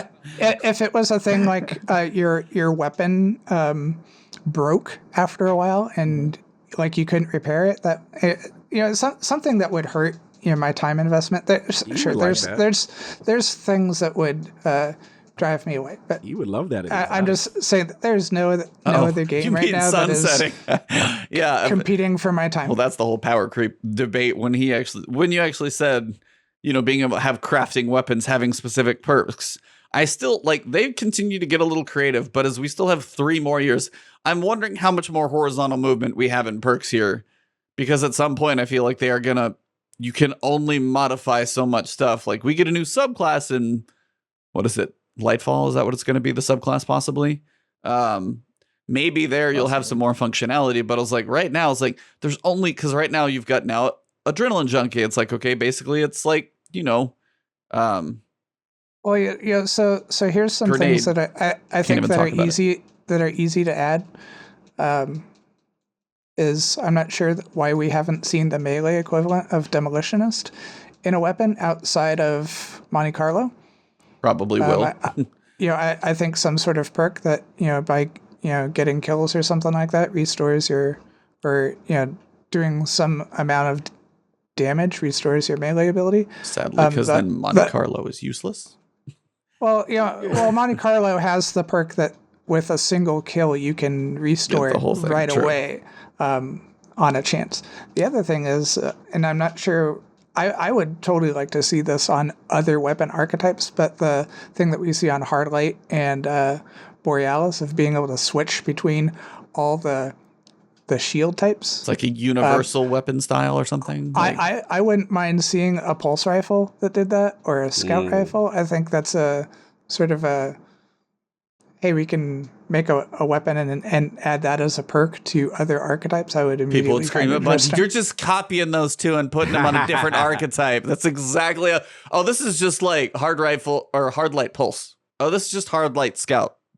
That's how that sadly would go. And that's the sad part too, is like the functionality of what you're saying makes total sense, because now when we have certain artifact mods telling us which champions go with which weapons, and occasionally you're like, hey, auto rifles need a functionality. Hard light comes out. Well, now it's scouts. Well, I don't have anything that does that the same way. Well, crap. And if hard light or sniper rifles aren't in there, you don't get that general functionality. So it's like, I get that, but in turn, they have the feedback of saying, oh, this is just hard light, but it's a scout rifle. So like they can't win because, I agree with what you're saying. It's like, I wouldn't mind seeing that too, but Yeah, I still wonder how long the color matching is gonna last, but I keep going with it. Yeah, ain't going with it. But yeah, that horizontal thing, we got to monitor it. Especially they're gonna be staying with this engine and rocking out for a while. Or you just go Unreal Engine they need 5 and start Destiny walking 3. around in real life. I think they'll do Destiny 3. I mean, we have a guest here today who wouldn't be playing Destiny if they didn't finally just say, let's just make another game. See, right. There's something about creating a new game that gets the audience that had put it aside to be like, okay, I'll jump in again because it's a new thing. I actually have a friend who told me after like 2 years of Destiny 2, he was like, I'm done playing Destiny 2. I'll hop in again when Destiny 3 comes out. And he's still saying that to me. Yeah. I mean, I believe it. I have a friend. He still says to me, I'll play it when it's Destiny 3. I have a friend who potentially would do the same thing, but right now, no, it's like it's too far gone. It's like, and the new player approach is not there either. So it's like if they want to grow their population, it's gonna take something like that. Sadly, we know that's at least 3 years away. So at this point, maybe if Destiny 1 were to be released today, that may be a game that I might be interested in, but it was just not the right game at the right time. Because I was looking for another Borderlands type game at that point, and it just wasn't that. But then I shifted onto some other games, like I went and played Fallout 4, Dragon Age Inquisitions, played a ton of Overwatch before that Destiny 2 beta came out. And then I was just like, oh, this is now fun to me. And I didn't mind that there weren't random rolls on things. I just sort of liked getting stuff. Primary era.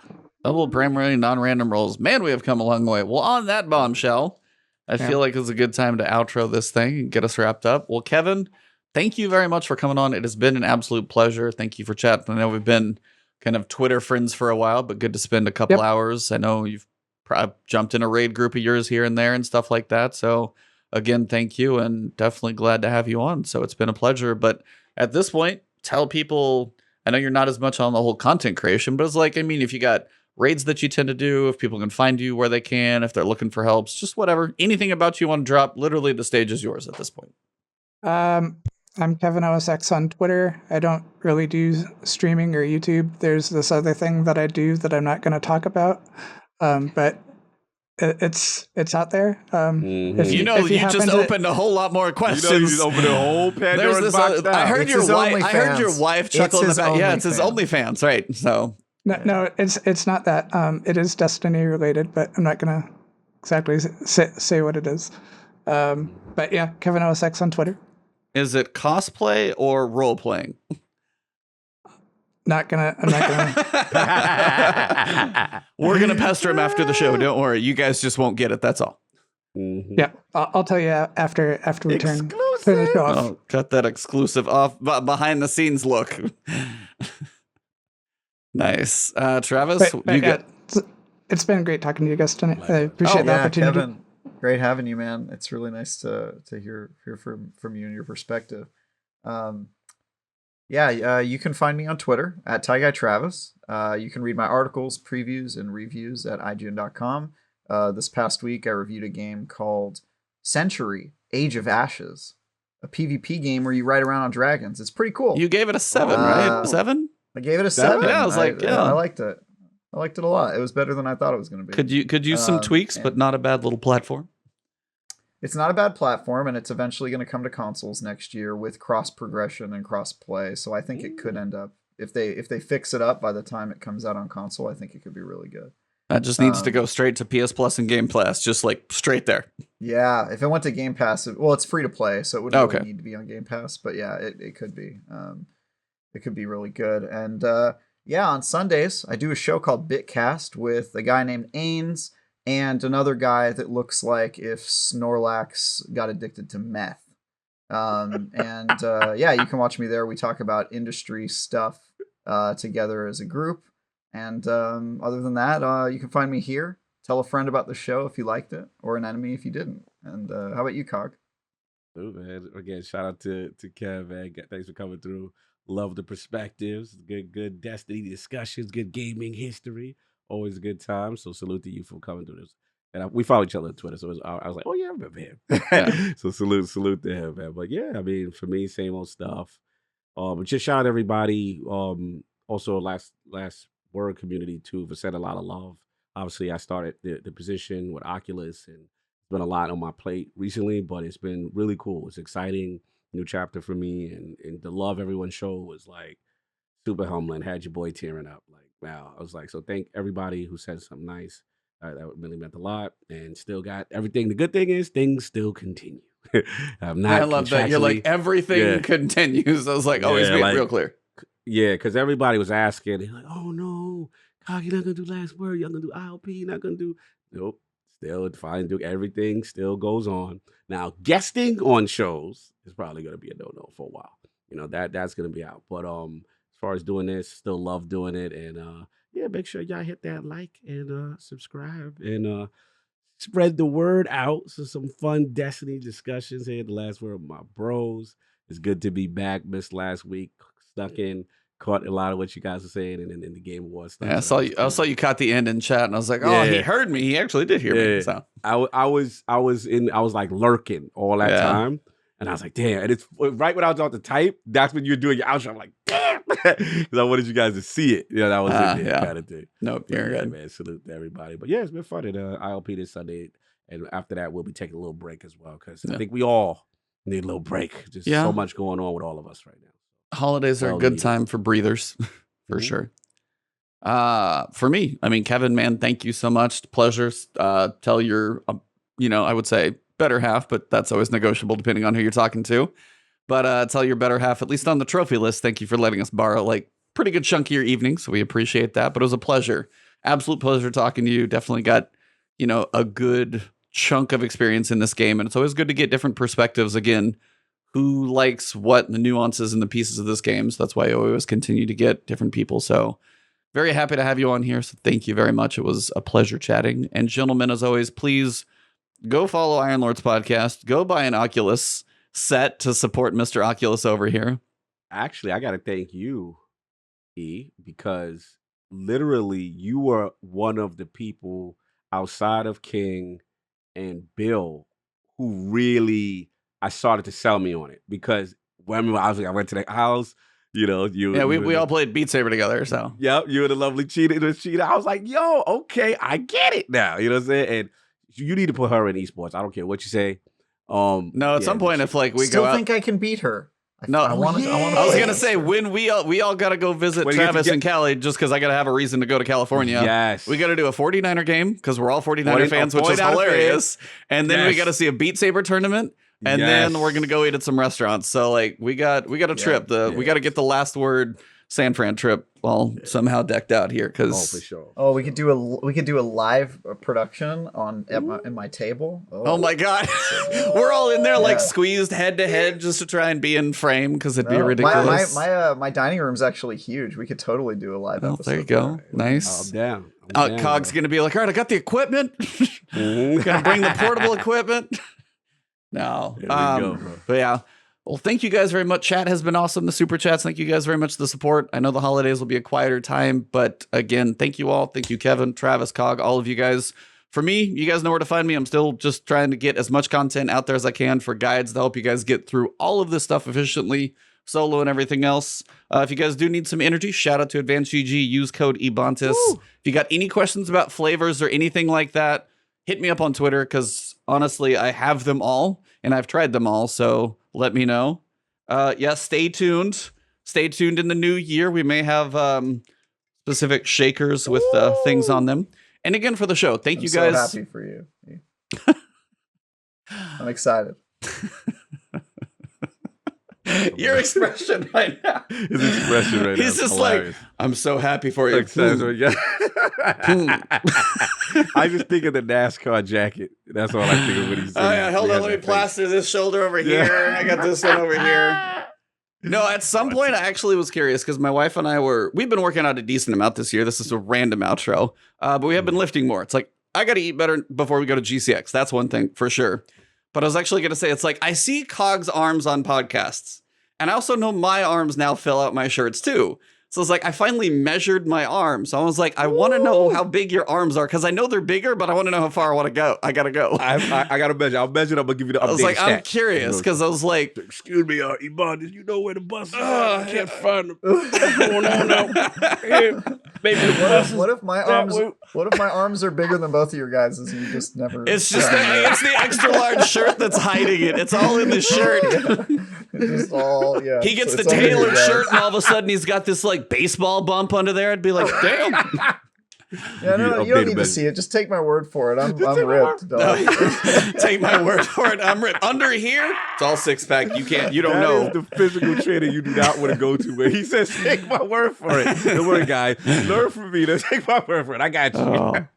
Okay, sorry about that little tangent. We got to see what Kevin's thing is off stream here. So as we wrap this one up, again, thank you guys very much, chat and everybody. This is hilarious. Follow all these people. Great group here. So for episode number 177, December 16th, thank you all very much. And it has been the last word.